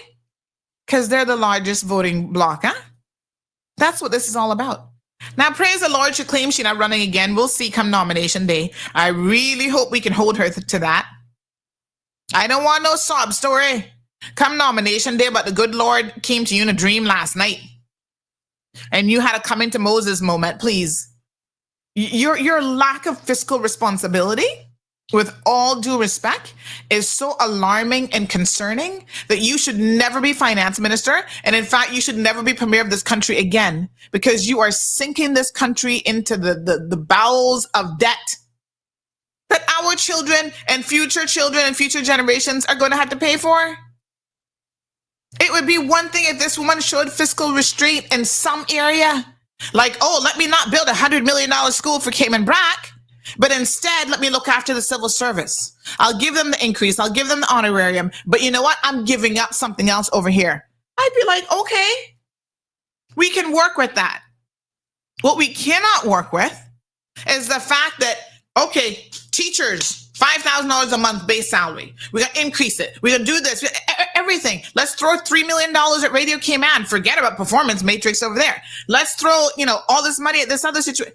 Throwing money at a situation doesn't resolve issues necessarily. Okay? Especially when you have no markers of success. And this is one of the biggest problems I have with this current premier. She doesn't care about any of that stuff. So listen to what she had to say to justify hemorrhaging the country again financially. With the better of the news. And yesterday it was our privilege to be able to make a statement, which everyone been asking every time I've been through the airport or in the supermarket. We were getting questioned whether we were going to have a repeat of the one-time ex gratia payment that was done last year.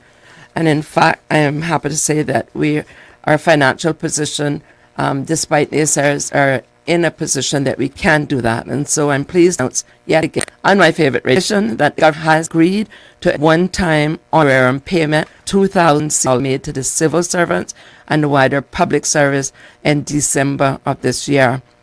This honorarium is in addition to the previously announced 5% cost of living adjustment, otherwise known as COLA, for the civil service and the public sector workers, which I previously announced when we were last convened in Parliament. This will, however, commence in January of next year. The government has also agreed, OC and this in public, that all civil servants would be paid no less than $3,000 a month, and that's taken against the background of the escalating colossal cost of living that the country and indeed the world has been experiencing. The total cost of the honorarium for the civil service is $9.7 million, which will be funded within our existing government budget. So therefore, no additional funding is required. Yeah, okay. But what she doesn't tell you is the cost of the base salary increase across pension liabilities, as well as the actual cost of increasing every civil servant now to that amount, right? And again, imagine if you worked for the civil service for 30 years and you're not making, because somebody said this to me, my mom is going to be so happy because she's been there 20-something years and she's not even making $3,000 a month. Wow. Okay. And there are people who just joined the service with not her amount of knowledge, experience, nothing, who all of a sudden, both her and them are going to be making the same amount. You see, it shocks me because, we're talking about the fact that we need to bring public sector in line with, and they underwent this exercise a couple of years ago where they were looking at the salaries in public sector and private sector, and there's in the SGCs, like some of the statutory bodies and authorities making way more than core government. Like none of it made any sense. And they were supposed to do quite a comprehensive evaluation and bring things more in line with each other. Where that is, only God knows, because we never get any follow-up reports on when things have been completed and when things have been done. So it's like, okay, was that exercise done? Right? So someone who is working in government, sweeping the floor, they're going to be making the same $3,000 as an immigration officer behind a desk processing work permit applications. No one said, let's do an overall review of all civil servant jobs. to see where they are in alignment with what private sector would pay. She talks about the colossal cost of living. Yeah, you know what? The colossal cost of living impacts all of us. The double digits inflations for the past 4 or 5 years has impacted all of us. So how can you prioritize this, but not prioritize looking at the minimum wage? You dismiss the minimum wage committee basically and said, we're going to do it all over again. Why? Because you had ministers sitting there who don't want you to increase the minimum wage because they have businesses at the airport, for example, aka John Dwayne Seymour, where if you increase the minimum wage, his government contract is going to be less lucrative. So he argues, oh no, don't do this. But yet you do it across the civil servants, across the civil service, with no real thought put into it. No analysis of, what each job should be paying, what the individual based on their level of experience, their education, how long serving they've been in the civil service, where they should be on the pay scale. None of that. I think what really needed to happen here, instead of just throwing a quick fix that, everybody should be making $3,000 a month, is maybe you need to do a comprehensive overhaul of the entire pay structure. My apologies for the civil service. Then she says, civil servants don't get bonuses like private sector. I'm pretty sure that every single person who's ever taken a government job recognizes the fact that they don't get bonuses. But there are other benefits to working for government. Number one, 100% contributory pension. Not very many private sector companies will ever do that. 100% contributory health insurance. Again, not very many in private sector will ever do that. So what you make in government, you keep. If you're in private sector and you make $3,000 a month or $3,500, by the time they deduct pension and take out your little insurance, your take home isn't the same as a civil servant, now is it? So don't pretend like you're comparing apples to apples and oranges, because that's actually not what's happening. There was a better way of doing this. And of course, because the long haul game isn't about doing what's in the best interest of the country, it's about doing what is politically expeditious to you in the moment. All right. Miss Tracy, good morning. Says there are speed tables, not speed bumps, and the police, ambulance, and fire trucks can go over them going the speed limit. As I went to the meeting earlier this year, and they had gotten approval for the authorities before they were installed. From the authorities before they were installed. By the way, a person who mentioned that, the guy didn't have insurance, someone listening to the program said that that's absolutely ridiculous. Because Health City Cayman Islands has one of the best insurances with a local insurance provider. So that would have never even been a consideration. Darlene says government, some, more, most, or all heads and doctors work together protecting each other and the government departments and their convenience, and for their convenience and the persons they wish to protect. Donald, good morning, said he was the breadwinner for his parents back home. So incredibly sad. Yes, thank you, Anthony. Citrus Grove and Goring Avenue is where the 911 facility is. Shaka Zulu says, why can't they put in a mandate that stipulates the nearest facility be utilized based on distance and time constraints? That's the whole question. That's why we're having this discussion. He says that's what it is in Florida. It cannot be that difficult to do. Again, the powers that be in the ministry lack the motivation to do it. Now, my suggestion is this. Somebody jump up and serve them with some legal papers, and I'm sure they're going to find the motivation when they realize that, this could start to cost us millions of dollars every single time, because this is Second Life now, at least in the past 2 years, that has been lost, the outcome could have been significantly improved had they gotten to them so much quicker. And we're not even talking about heart attack patients. We're not talking about stroke victims and all those other people. We're just talking about, somebody who tragically was involved on the one hand in a bike accident at the raceway, and another hand getting hit by a vehicle. There are lots of other cases where the ambulance is taking you, you're having a heart attack in East End. The ambulance got to drive all the way there to get you. And by the way, my calculation of 45 minutes is only one way. I forgot how long the ambulance had to get to you. Now, East End, I guess that would have been coming from North Side. That would be the closest one. So probably 15, 20 minutes. Add that to the time it took to get to him. And then the other 45 minutes to get the other way. Good morning, caller. How are you? Not bad. How are you? I'm good, thanks. Good. I need to move on a little bit about the event that happened with the young man. My condolences with his family and co-workers. And the whole island is feeling this for this young man. Yes. But I wanted to also make a comment on it. Many years ago, it's more than 5 years, my son had an incident as well. The ambulance sat outside of Health City, and government refused to give them the approval to take him inside of the hospital. They sat outside there waiting for the approval, and they refused. This is the monopoly that we're dealing with in this island, because so many people that have incidents and accidents in Eastern District, they die because government has this hold over Health City that they cannot accept any emergency from this side of the island. What good are they doing for the people over here? What good are they doing for any visitors coming on this side of the island? None whatsoever. So, yeah, it did happen, and I can attest to that it did happen. Yeah. But thank God, my son is fine, by the glory and the grace of God, that he went through his surgery and he is fine and well and alive.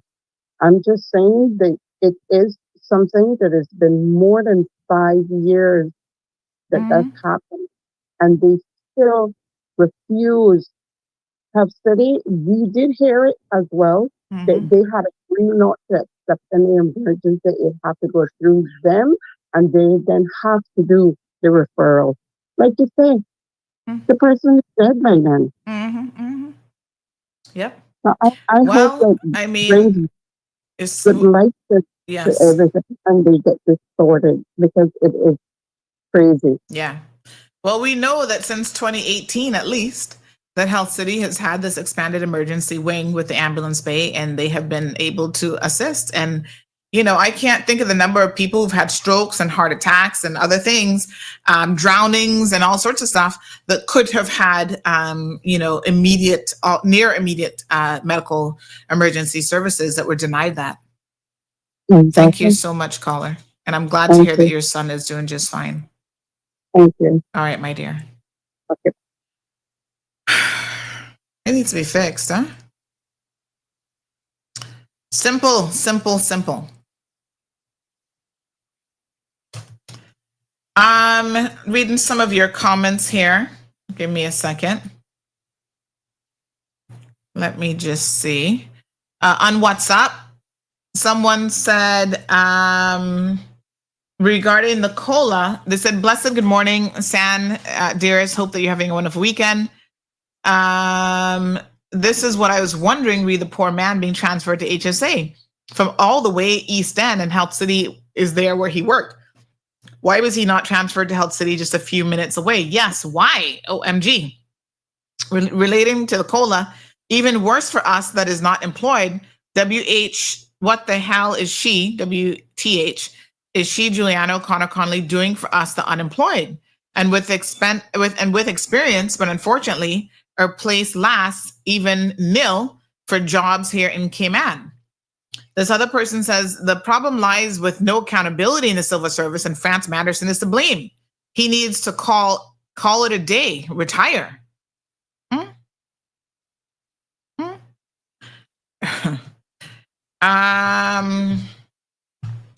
a hot mess. Let me see here. This person says her children's future are secure. I'm assuming they're speaking about the premier. She don't give an F what anybody else says. If she retires, I will literally kiss her fat ass. Yes. What a heat. Is the chief officer putting people's lives at risk for profit? Maybe we should ask them what they're planning to do about it. Which MP has health services now? I'll have to look it up because, honey child, that changes by the minute. So the HSA has responded and said, we already send certain cardiac patients straight there. Okay.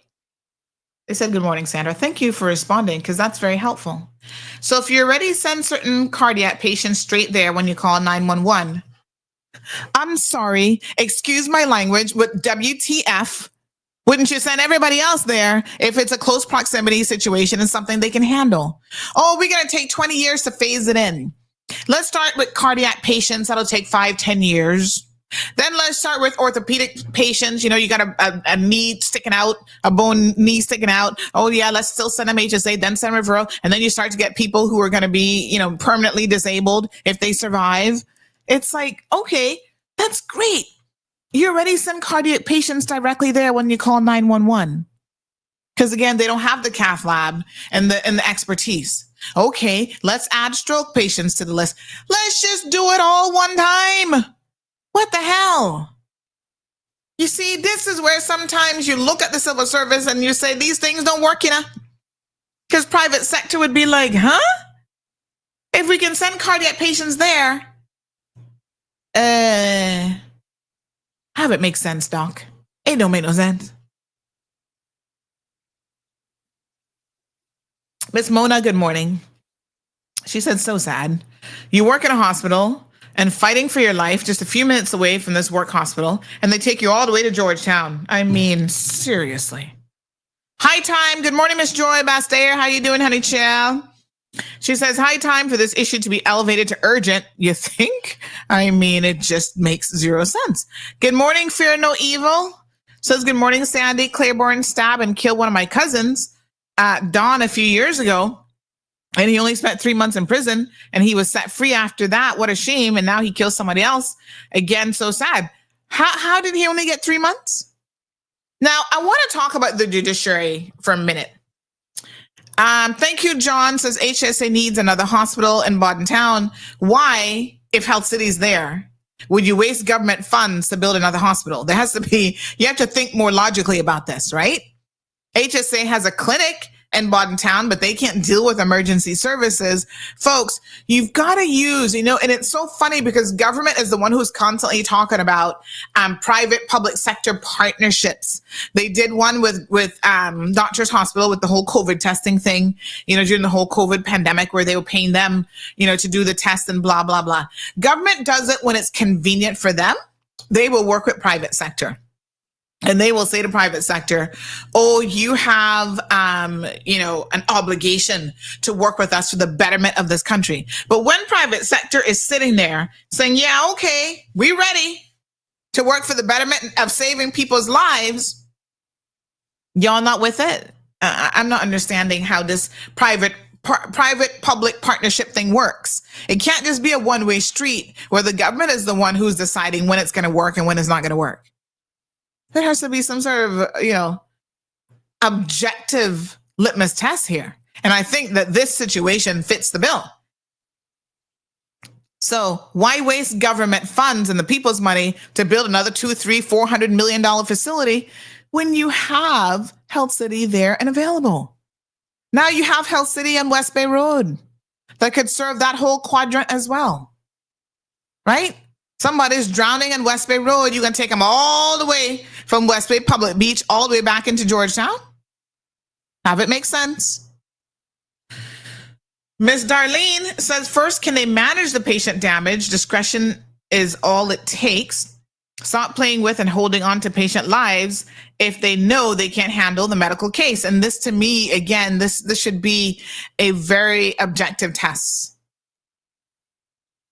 Shaka Zulu says, doesn't Cayman policymakers know that longevity expectations are highly impacted by distance and availability from local medical services? Listen, a stroke victim who can get to the hospital and get care within 20 minutes has a substantially higher rate of returning to almost your life how it was before. Not just survivability, but quality of life is significant if they can get in there and deal with the stroke immediately within 20 minutes. After that, your chances of having a decent quality of life degrade significantly. Of course, the medical professionals know this. This isn't brain surgery now, you know.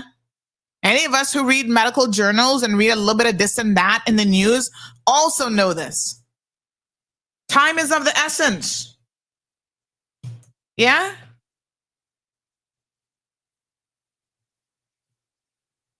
The quicker you get support and medical intervention for all sorts of emergencies, the more likely you are to not only survive it, but actually come out as a more productive patient at the end of your care. And I can tell you the same happens for any sort of internal injuries, but brain swelling being one of those that, again, if you're in a critical trauma unit and you get that, under control quickly, it can be a matter of life and death. Marshall says we're still having the same discussion and issues because no one has sued the government. And I'm suggesting that today. And I know, honey child, I get it. This is the American side now of having lived in the big old United States of America for 15 years. This is where it impacts me because I realize that sometimes people are not going to do the right thing until you sue them. Sometimes you're not going to get nowhere until you slap somebody with a lawsuit. And then all of a sudden, miracles begin to happen, honey child. That's why I don't fear suing nobody. I'm like, sue them, yes. Sue them. You'll see. Miss Darlene McKenzie says paramedics must be trained and be allowed to use their discretion. If a patient needs medical attention from Health City, then they get it. I mean, the paramedic shouldn't be making the call. If Health City has the capacity to help trauma patients, this should be a predetermined situation, right? Don't put the burden on an EMT to make it in the moment. If you are in this district, this radius, and you have a trauma situation and Health City can deal with the trauma situation, the patient automatically goes there. It shouldn't be the ENT saying, well, yeah, this is a head trauma, but I don't know. I think HSA might be able to handle this. We just got one new doctor from Jamaica. I think he might be capable. So I'll take my chances. No, don't leave it up to anybody's discretion. Have the rules be pretty firm, right? If it happens in Prospect, you're closer to Georgetown Hospital, take them to Georgetown Hospital. It's as simple as that. I don't know, boy. Morning, Miss Juliet. How are you, darling? Good to see you. Cassius Dextra says it is deplorable to have to go from East End to town by ambulance because the traffic and the distance alone, you have to pray that you'll make it to the HSA. Exactly. You're dead on arrival. Cassius, that's my whole point. The distance makes no sense. And I initially was not even thinking of the time to get the ambulance to you and then get you there. It's like double trip, depending on where the ambulance is stationed and coming from. Shaka Zulu says, I would encourage the family of the victim to look into a possible legal avenues seeking damages. Well, listen, I'm not going to blame them. I wouldn't blame them one bit because I know if that was, and I heard that story of how that went down, like I said, somebody would be getting sued yet today. I'm serious. Now, I know the logistics of those poor people being in India and mounting a lawsuit, is probably more challenging than you think being outside the jurisdiction. But talk to some lawyers, honey child, they'll help y'all. And I guarantee you, after that lawsuit, which if government has any sense, they would settle, they would then fix the issue. But why are we here having this conversation 2 years on from the last time that we had it? That's my concern. It doesn't take this long to fix certain things. I'm going to circle back to you guys about Poinciana Point because I'm still waiting on the ministry. I'd sent in some questions and I'm still waiting on them to get back to me. And there's some additional digging that I'm doing because I want to talk to y'all about something really important with Poinciana Point. And you're going to know why that place is such a dismal failure and why there's certain people that should not return to elected office come April the 30th. Y'all need to pay attention now. I'm asking you please to pay attention. Miss Bonnie, good morning. How are you? She said, did you read what Shetty posted at the hospital? The date was open. It said that no one would be denied service at the hospital. And listen, there's no, I understand what the caller was saying, but there's no indication that anyone has ever been denied service because they couldn't pay. The hospital is running a business. So let's be clear. Okay. So if they have certain procedures in place where they say, okay, you're coming in for an elective surgery or this procedure, that procedure, what insurance will you be using? Yeah, that happens most places in the world that you go.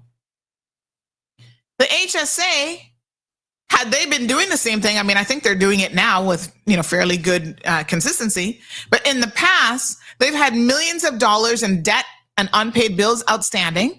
So much so that they had to turn around and hire HSM to go and collect that debt for them. So you think the HSA gonna sit down and make y'all not pay that bill? No, they were too soft because again, government owned, and Caymanians like, yeah, but that government hospital, I not gonna pay them. You think I gotta pay them money? I not got no insurance, but they better treat me. And yet you got a house. You got fancy car, you got all this kind of stuff where you could have paid your bill and you're just refusing to do so because y'all think government owes you something. But guess what? You don't think HSA has gone after people? They basically hired HSM law firm to act as a debt collection agency for them. And when HSM sent you that little collection letter, oh, you owe us $50,000, $60,000, whatever the case may be. If you don't pay, we can take you to court. You thought they were joking? Go look at the court list and see how many people they started to take to court. Millions of dollars was outstanding to the HSA.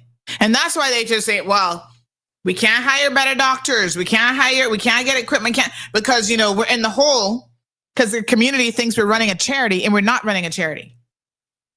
So maybe the approach at Health City, Cayman Islands is a little bit more like a business. Where they're like, we're not going to allow you to put us in the hole like that. We're going to do what we need to do. We're going to make sure that our billing processes are in place. We're going to submit our stuff to, the insurance companies on time to ensure that we get paid. When you come to see us, yes. When it comes to billing, we need to know who's going to pay for it and how is it going to, Now, if you go up there in an emergency situation, you're not even conscious. You think they're going to let you sit there in a gurney and not get medical attention because they don't know if you have insurance or not?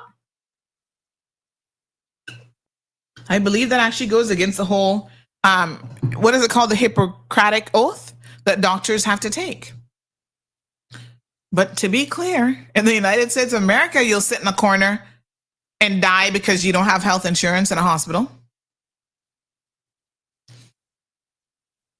Ay, what a mess.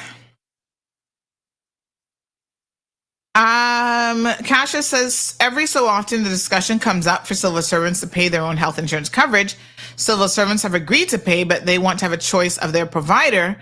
That usually kills it. Well, Cassius, the last time it came up with any degree of ferociousness, I would say, or intensity, was when, to the best of my recollection, then Minister Marco Archer was in, because one thing with Marco Archer is he was actually financial. That's his area of expertise. Yes, he's not a pretend lawyer like Juliana O'Connor Conley, because she didn't really have much experience at the time she became an MP. A pretend finance, yeah, right. I mean, clearly she's not good with finance, not at all. Regardless of what she says, the proof is in the pudding. And he was a fiscally responsible person with a lot of experience, CPA, and very, very reserved. And the man said, looking at the numbers and looking at the books, it is only a matter of time before civil servants are going to have no choice but to pay for their health insurance and their pension. The government is carrying a lot of pension liability. So when she made that comment about, oh, you know, this ex gratia payment that's coming out of savings where? I don't understand how government can claim they have savings in one area and yet borrowing $150 million for capital projects. You ain't got no savings because you wouldn't have to borrow money if you did. Like, the whole thing honestly makes no sense. And I'm no financial guru. I just got a little bit of common sense. Right? That's like me saying in my household, I have an entertainment budget. And because I didn't go out and eat 5 times this month, I've saved all this money in my entertainment budget. But over here, my mortgage is late. I'm not paying my CUC bill and water bill coming due, and I can't find the money for that. Do you think it matters if I've saved $150 in my entertainment budget? So I can go over here now and say, well, I got $150 over here in my entertainment budget. Let me go and blast that money all over the place. No. Let's look at the overall budget of the household. I can't pay my mortgage. I can't pay my utilities. It means I'm in trouble. And I'm taking on capital projects that I simply cannot afford. What the hell? So I don't understand this concept of the government trying to pigeonhole government finances. If the overall projection is that the government is going to be in trouble in 2025 and 2026, and that's why she's talking nonsense about, oh, you know, give us greater control over our finances so we don't run afoul of the FFR, that is a recipe for disaster. And those of you who sit back and allow and think, oh, well, you know, Sandy, I'm a civil servant, I need that money. We're going to all be paying for these things, these decisions that make zero fiscal sense. That's what I'm saying. This person had the following to say. There's no incentive to perform in the civil service, no reward for good work, no punitive measures for poor performance. And this is a problem. If only those with internal drive to do good work, despite no financial incentive. It's only those, with internal drive to do good work despite no financial incentive. Bingo. You hit the nail on the head. When teachers' salaries were increased, I was against the indiscriminate increase, and this person's a teacher. There were teachers like me who were qualified with over 10 years experience, who worked my ass off. And I'm now making the seem as someone else who just come, not to mention those teachers who don't perform. It makes no sense. But you see, Juliana O'Connor Connolly has never worked in private sector, really. She had just started out her career 30 years ago. She does not have any sense of what it is to run an organization, to work in an organization, to look at performance matrix, none of this stuff. She should be guided by the civil service about these things. But you know what? The civil service just wants to keep everybody happy, and giving y'all money, whether it makes any sense or not, is one way to try to keep the masses happy. And so they're not going to push her to be like, hold on, please, don't just throw money at civil servants. And here's the craziest thing about it.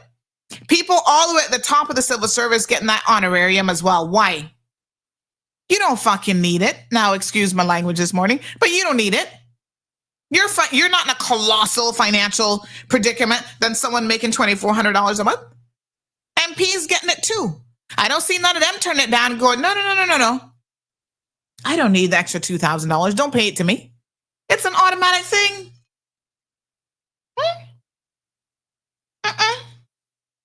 It don't make no sense. Y'all gives me a headache. This government. Oh, Lord.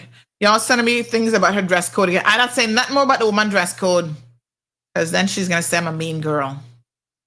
I'm not saying nothing about how she looked. She could walk around naked on her business. I don't care. No, I don't care. And you're not the only one that sent it to me, by the way. Trust me. Somebody else sent it to me yesterday, too. Oh, Lord. I can't do nothing about that. I can't help her. So I'm just wasting my breath. Thank you. They have project managers making $120,000, getting another 5% COLA plus bonus. Why? And I hope to God they're not the project managers working on the mental health facility that can't get it done.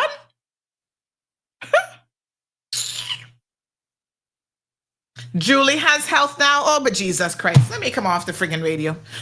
Come off the airwaves. Oh, God. Lord Jesus. She got health now? Okay, well, we're done. Never mind. We're done for. Don't make no sense. No, sir. I just can't even. You can't make this shit up. Oh my God. No, sir. All right. I'm going to talk about the thing tomorrow.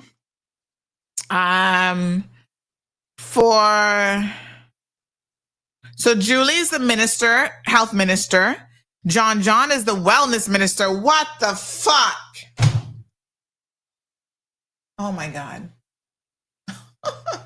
Y'all gonna give me a brain aneurysm, you know? Why is it that every single time John gets involved with getting a ministry, he must separate it in a way that don't make no goddamn sense? Why would you separate health and wellness? Why would you separate culture and heritage? What's wrong with y'all? Oh my God, it's like Dumb and Dumbest, not even Dumb and Dumber. Seriously? Lord Jesus, what the hell? They separated it? He has Department of Environment and Department of Environmental Health. Disastrous. Nellie Pucci is no longer the chief officer for health. The new chief officer is Financial Secretary Ken Jefferson. And the board of the HSA means that, what? Why would you move Nellie Pucci? Where's she? And you're going to take the financial secretary and make him chief officer for health? Huh? No, man. Y'all making my brain hurt. Say what? That don't make no sense. I'm confused. I mean, what? This person says Juju has health, education, and finance. What a trifecta of disaster. Mumbaras. That's the first time I heard that one. Nellie is chief officer for wellness. Okay, because that makes so much goddamn sense. What the hell? Y'all need to stop it. John is for wellness. I'm dead. All phone calls are automated. So what the F does CF's civil servants even do to earn all these increases? Oh my God. Oh man, I didn't even realize. I can't take it. No, sir. Well, I wasn't ready for that this morning. I gotta tell you the truth. Oh my God. Lord Jesus, help me. Wow. Give me strength there, Lord. Have mercy. Okay.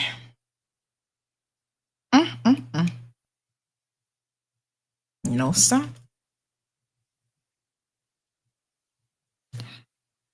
I can't make this up. All right, this person says, we also don't get free health insurance for the employee and dependents, and we also have to pay 5%, talking about private sector. I dare tell you, from what I see and what I've experienced, most of the civil servants could never work in the private sector. Their work ethic leaves so much to be desired. I mean that top down. A lot of the civil servants have no ambition, no work ethic, and simply don't give a biscuit. It's difficult to get fired from government, near impossible, quite frankly. So they're keen to carry on like donkeys, underperform, take extended sick leave, and just do as the heck as they please, honestly. Some of them wouldn't last one day as a receptionist in the private sector. And then they said, France Manderson, ... See what I said about top down bad. Oh, Jesus Christ. Y'all blaze up the civil service today. Poor them. Thank you much, San dearest. We needed to hear that. Plus the rest of them. Thank you. You're most welcome, honey chill. So this person said, Julie fucked up losing 4 members of the UPM. And now she's trying to get make it up with the civil servants, but she's fucked up. John, Minister of Wellness and Vaseline.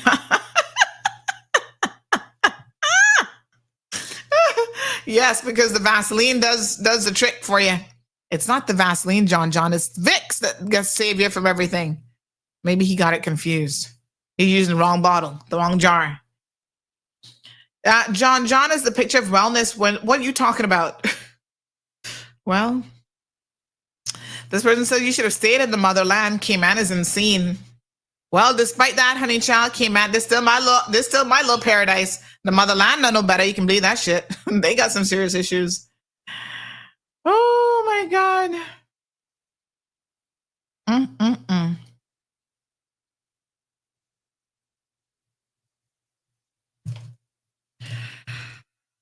Yeah. Okay, I can't. You mean Wick Salve? Ask the Lord for help, not strength. If he gave you strength, you might knock their heads off. Oh my God, y'all cracking me up this morning. Y'all got something extra in your coffee. So each civil servant has this in their employee contract. What is that?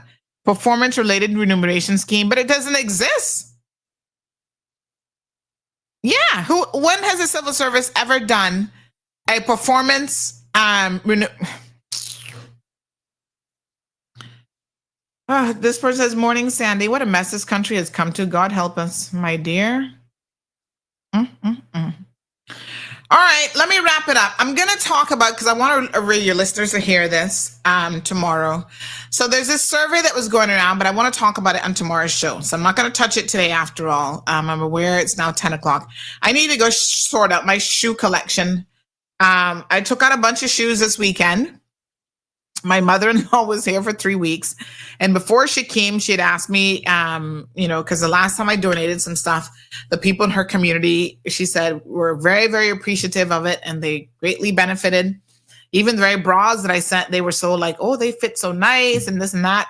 So I told her, I said, all right. I said, bring empty suitcases when you come this time, because I ain't got no suitcases to give you. But bring your suitcases and I will sort out some donations for you. So she came and I still had to end up giving her one piece. But anyway, she came and I was saying to her, Marlon's always complaining about my shoe collection. You know, men, they don't want us to have shoes and handbags, honey chill. They complain, but I got too many shoes. And then he says, oh, my shoes look like granny shoes. You can imagine the audacity of this man. Anyway, I said, all right, I'm going to clean up my shoe collection. So, of course, I waited until the very last minute to do so. So I did it on Sunday morning. She left Sunday evening. I went through and I took out every pair of shoe that's been a bit iffy. Like, I haven't worn it. I don't think I'm going to wear it. All right. It was over 50 shoes. Might I have a shoe problem? Maybe just a little bit. Anywho, I cleared out the shoes. What you saw, y'all saw the picture. Those are the shoes I'm getting rid of. I still got plenty more shoes. Anyway, so I said, take what you can. She's like, oh, I'll take them all. I said, honey child, you ain't taking them all because you don't have bags to take them all. I can give you one bag because I'm parting with my luggage. I can give you one bag and you can put in there what you want. So I suggest you pick the ones that you think people in the community will get the most use out of. Now, some of you have been messaging me about my shoes. Now, here's the thing. Denver, I'm not Imelda Marcos. That woman had like 2,000 plus shoes or something ridiculous. And she spent like $500 a pair. So look, I have shoes left. And some of you have reached out and I've said, yes, I can give you a couple pairs. But you have to tell me what size you wear. If you're a size 7, I can't help you. Have you seen my big foot? Okay. I'm not a 7. So if you message, the first thing you need to tell me is, Miss Sandy, I wear so-and-so. Now, some of y'all won't be squeezing your foot in, or you're like, oh, I wear an 8, but I can wear your big foot size. No, you can't. You should not wear shoes that are too small or too big for you. It's not, you're going to be tripping all over the place and bust your head open. So it's important that you get shoes that fit properly. That's why I be buying so many shoes, because I get a pair and I'm like, oh yeah, I think these are gonna work. You try them on the store, and then when you go to wear them, you're like, maybe not.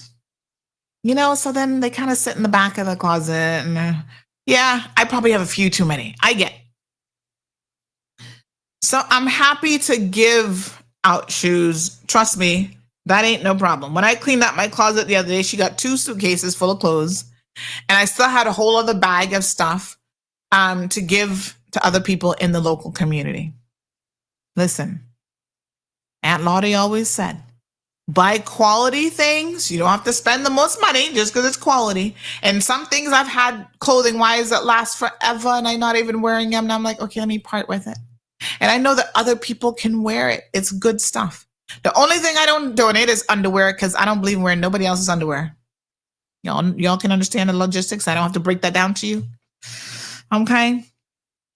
Even the bras. I have some bras that are brand new and I just never wore them. I had good intentions. Yeah, I realized I gave some away. And this weekend I went to put on a dress and I just needed a strapless one. I'm like, where am I? Oh, shoot, I gave it away. So now I got to go buy myself another strapless one to wear with certain outfits. But anywho, I digress. Yes. So yeah, I don't have any problem if you need a pair of shoes. I've given away shoes before. One lady, she got some and she's like, Sandy, I've never had so many pairs of shoes in my life. I feel like I won the shoe lottery. Not a problem. We spread out the love and we share it. But tell me what size you wear, okay? Because if your foot bigger than mine, then I can't help you. And if it's smaller than mine, I can't help you either. All right? So I'm going to try to still sort those out. I see those slippers are like, what does one say? You see those slippers that is for orthopedic, like the Clarks. I wear them. Yeah, I have a lot of Clarks, honey child. That's probably the singular brand that I buy the most of is Clarks, because they make them in everything. You got slip-ons, you got dress shoes that are Clarks. I go Miami, I'll pop into the Clark store there in Dolphin Mall, see what they got going on. So yes, I have a lot of Clarks. I mean, a lot of Clarks. Them and Skechers, because I do wear a lot of the Skechers, like sandals and stuff as well. But you know me, honey child, I'm already looking to replace some of those shoes. I'm just saying. I think I loved them for a reason. So here's one, but they not got my size anymore. They only have, I'm gonna have to add this to my favorites and tell Amazon to let me know when they have more of these in stock. I kind of like what I like, you know what I mean? All right, here's another one. Clark's women. I'll show you. Marlene complains that I like granny slippers, but it is what it is. I need comfort. And I find that the Clarks do have pretty decent like arch support and stuff like that. Ladies, you know what I'm talking about. You need good supporting shoes. So I'm looking at this one now. I had this one before, so it's in my thing here in Amazon, my watch list.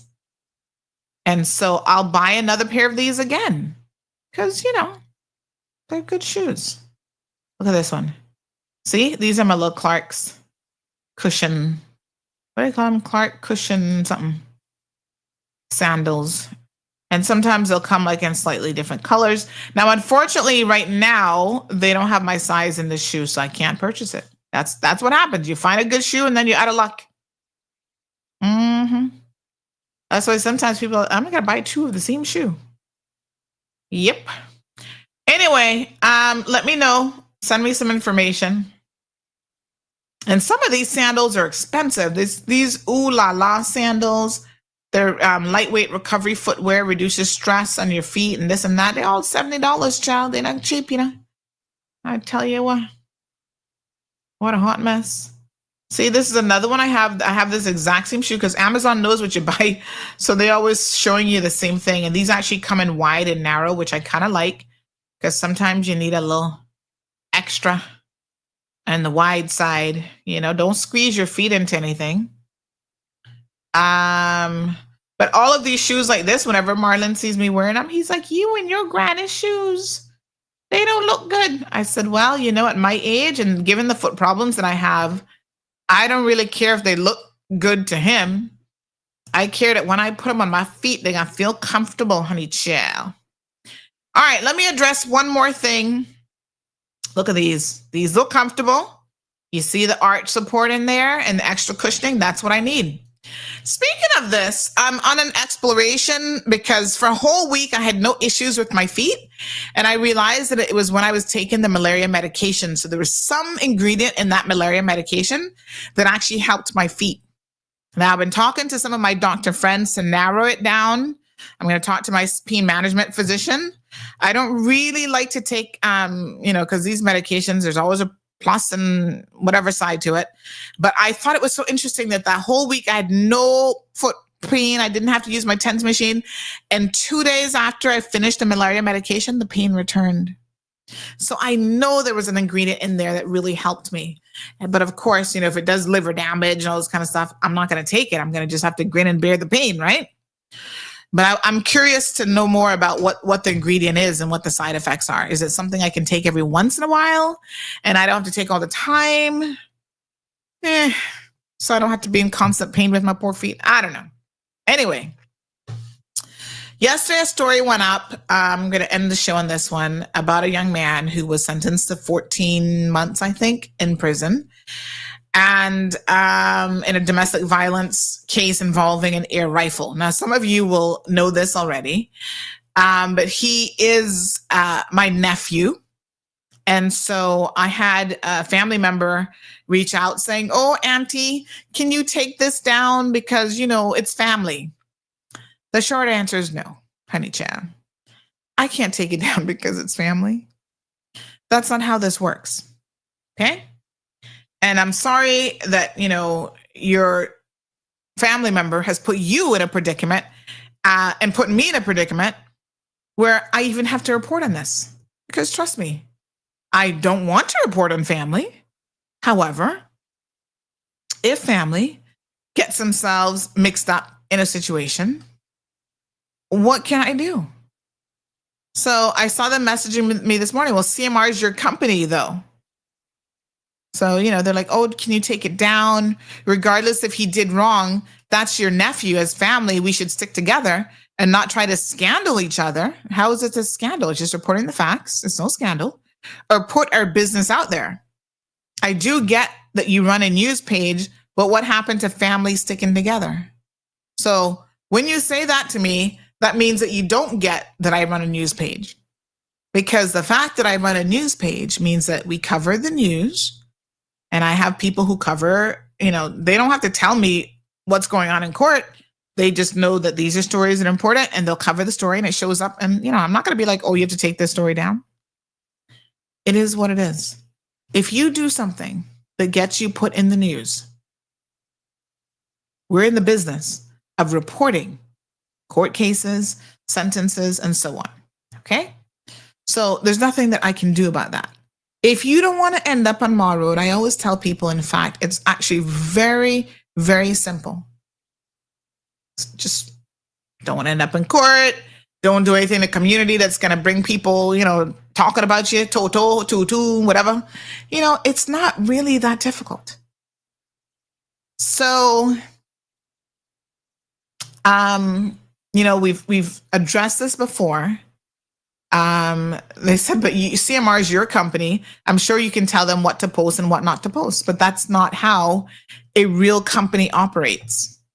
That's something else. I don't know what that would be, but that's not a proper news organization reports on all sorts of things. I don't have to like it. Yes, could be about family members. I report on my own cases. Whenever I get arrested, I'm in court, I report what happens.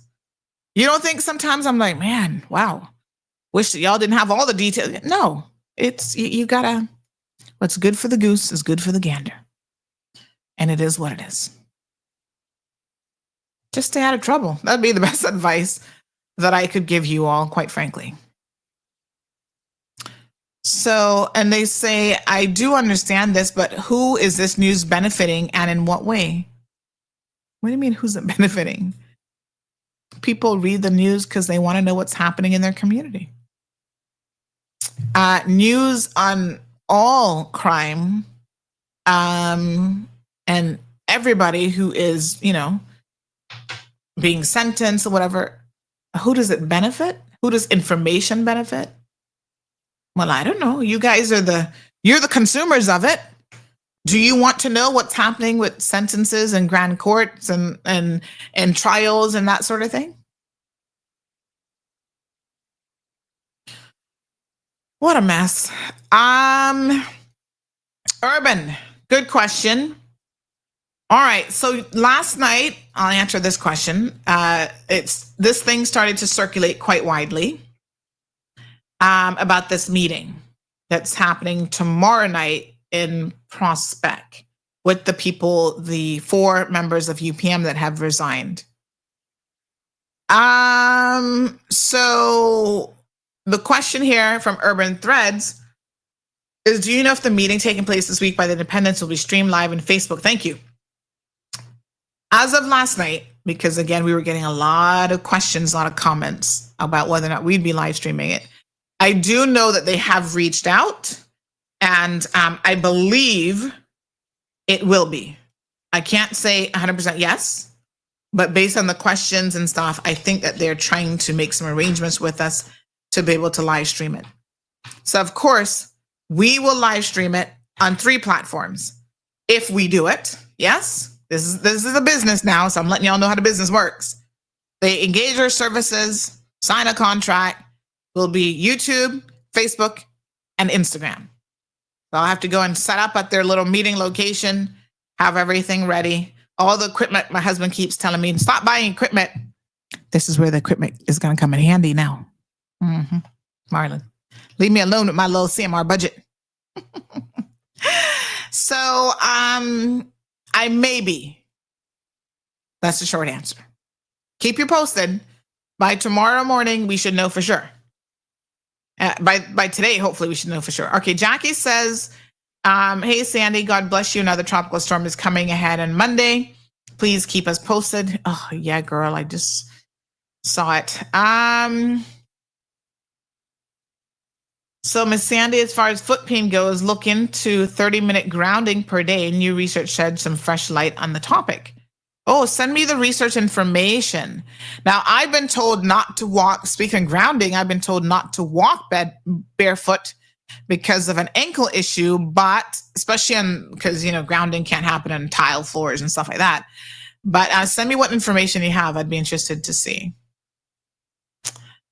Marshall says it benefits all, especially if it pertains to someone out there with that kind of firearm. I mean, yeah, it was only an air rifle, but I didn't know that an air rifle can have a scope, a silencer, and a magazine. Like, what the hell? That sounds like a real gun. What a mess. But yes, if you're family to me, sorry, I can't really help you. The best I can tell you is to just stay out of trouble. And then you do me the favor of not having to report on you. You see how that works? It's not me that has to do you the favor. You have to do me the favor. Okay. All right. Anybody else? Let me see. Those last black solids look solid. Could fly kick Julie with Oh, Jesus. No, sir. Good morning. Please don't forget. Oh, Cayman Airways staff. Yes, let's do a big shout out to Cayman Airways staff this morning. Hold on, honey child. Let me download the pictures. I did forget. I'm so sorry. Hold on. What I'm going to do now, though, is, okay. For tomorrow's news, I promise I'll put them, I'll feature them on the page. Yes, thank you. Thank you to Cayman Airways staff. So Cayman Airways staff went out yesterday, Remembrance Day, public holiday, and they were cleaning up the neighborhood. So let me do a big shout out. I'm going to show you guys some pictures here that were sent to me. Hold on one second. Yeah. So the caption says, good morning, Saturday, yesterday, good evening. Would it be possible to post a positive vibe from my Cayman Airways social committee who did some community service by picking up garbage on the roads between their admin buildings to the airport east and west to customs warehouse? Oh, nice. So here we are. Let me get some pictures sorted. Hold on, honey chill.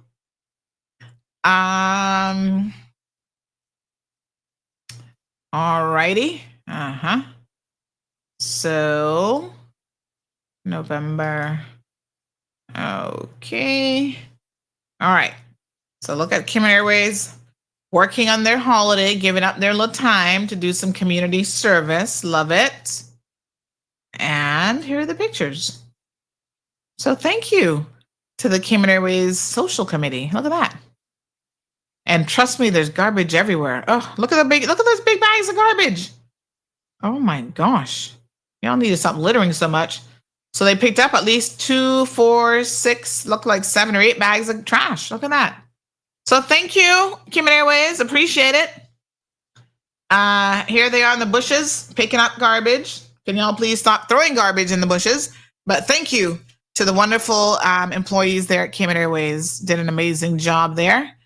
Yeah, out on Remembrance Day, doing their thing. Really appreciate it. Appreciate you guys so much. Thank you. All right, honey, chillin'. That's all I got for today. People use those air rifles for the iguanas. Oh, yes, but they're not meant to threaten people with. So that's why you got 14 months in jail. I'm just saying. Okay, thank you, Shaq. I'll look out for your message in relation to that.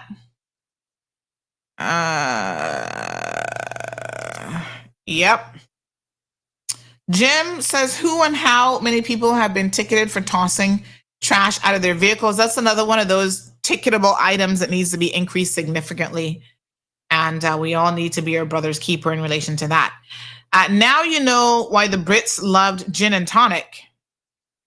Quinine is in the tonic water. That's the thing that's in this medication or what? All right, so one physician says that's what it is. But people are drinking it in alcoholic beverages? Oh, you don't say.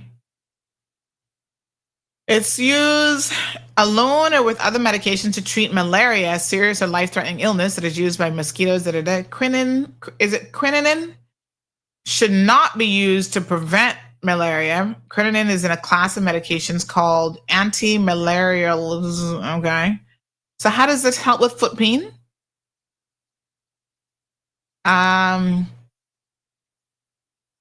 Oh, here's one that says gov.uk says quinine not to be used routinely for nocturnal leg cramps.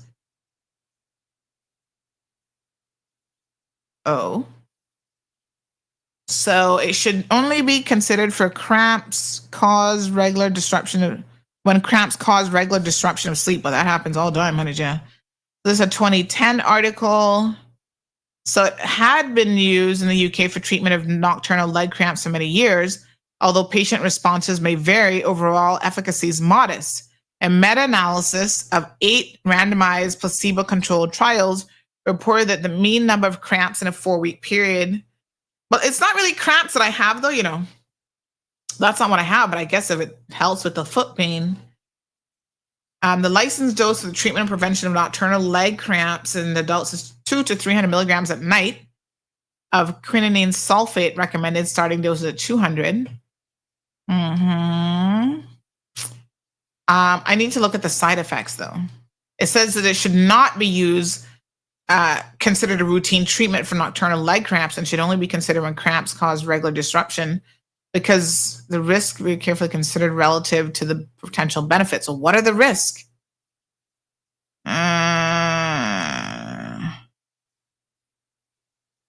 So people can have, it says it's generally well tolerated at the doses used for treatment for leg cramps, but you can get tinnitus, impaired hearing, headache, nausea, disturbed vision, confusion, flushing, and abdominal pain.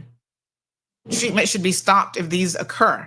A rare, more serious adverse effect is thrombocytopenia, thought to be a hypersensitivity reaction. And a small number of deaths linked to whatever the heck, have been reported in patients taking quinine for the treatment of leg cramps. Oh, honey child.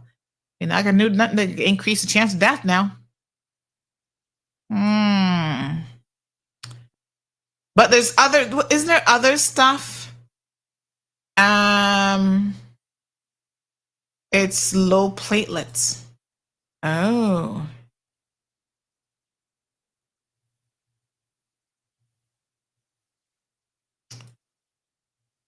All right, let me see here now. Anyway, well, all right, I'll keep trying to figure it out.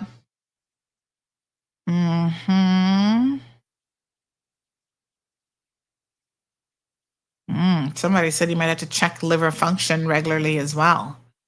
Oh, honey child, them side effects feeling kind of like they might be too much for me. All right, Anthony says, what about the police officer? What's in case? Okay, we're going to get to that tomorrow. So here's what's on the agenda tomorrow. I need to talk about the test that has y'all up in your feelings at Clifton Hunter. You're claiming people trying to sexualize your children. We'll spend a little bit of time talking about that. We'll talk about a couple cases, court cases. So we need to talk about the jilted lover, Theodore Morgan, and his hot mess of a situation. We need to talk about the ex-police officer flying off to Jamaica ahead of sentencing. I didn't even get to include him in the news because we had so much stuff over the weekend happening. So he'll be in tomorrow's news segment as well. So we'll talk about those two. We will talk about, there's another news case. Oh, the Samantha girl who stole money in Royal Bank. So we have like 4 different cases tomorrow that we can briefly touch upon, okay? All right. Everybody marked safe from the earthquake.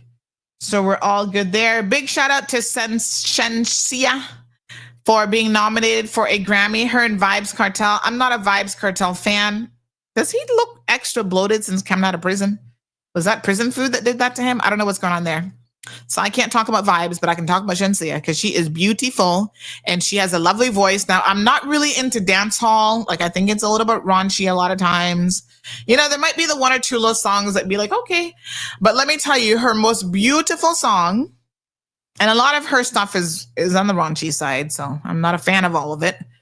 All these coochie songs and whatever. Yeah. But I do love her song, Hit and Run. And in that video, she looks so pretty, as them Jamaicans would say. She's pretty bad. She's mixed with Korean. I think she said her father's like Korean or whatever. Oh my God, she is beautiful. Her facial features, her face is like the most gorgeous. You guys know what I'm talking about? Y'all know who Shensia is? She's so pretty. I'm hoping she'll do more mainstream stuff though. Not all the raunchy stuff, you know, but she seems to be, you know, I guess a nice enough young lady. She has a son and everything. And she's out there hustling. She's really working hard and touring all over the place and giving her audience, I guess, what they want to hear. But there she is. Absolutely pretty girl. So anyway, congratulations, obviously representing the Caribbean in some way, shape, or form with a Grammy nomination. So congrats to her. And I guess congrats to Vibes Cartel as well. All right, folks, that's all she wrote. Thank you guys always for tuning in to the program. Starting December the 1st, we're going to be kicking off election season here officially. Before then, we'll be doing some stuff as well, but you'll be seeing more of the candidates from the 1st straight through till April. If you're interested, if you're running, I guess, for elected office and you want to talk to us, there is limited availability. I'm going to be honest with you. We can't take on everybody. There's just not enough time. So it will be first come, first serve. People who, you know, get on the early bird gets the worm. That's what my Aunt Lottie used to tell me. So the people who've already reached out, some people have reached out and they, you know, contracts are being signed, then, you know, it is what it is. So we do have a cap on how many people we can engage with. And that's all I can tell you. If you're waiting and you're talking about, oh yeah, I'm going to come to you like in January, February, March for an April election, I will not be able to help you. Don't even waste your time reaching out to me at that time because that's not how it's going to work. I have organized things to try to limit the frustrations and stress on myself, my audience, as well as on the candidates. Because last time some of y'all were getting up in your feelings. Oh, I'm not getting enough airtime because the other person, I'm like, well, the other person was here before you. It ain't nothing personal. So this time we're organizing it in a slightly different way, which means you come on board for a period of time. And if you come past that deadline that I have set, then sorry, you might have other options out there, but I can't help you. And it's as simple as that.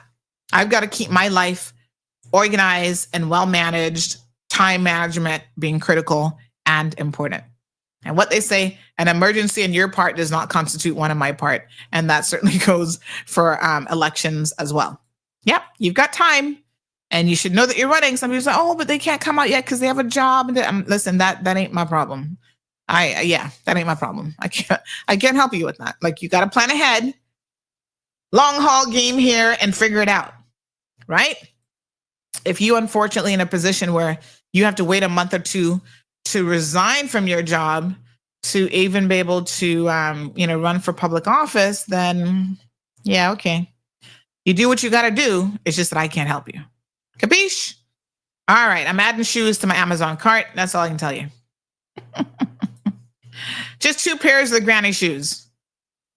Yes. Oh, look at those granny shoes. Oh, yeah. And they're on sale, honey child. Y'all know I love a good sale.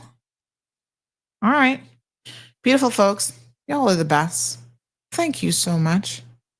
Jim says Auntie Sandy has spoken loud and clear. Just as she has to turn down what? Just as she has to turn down your rad when calling into the show.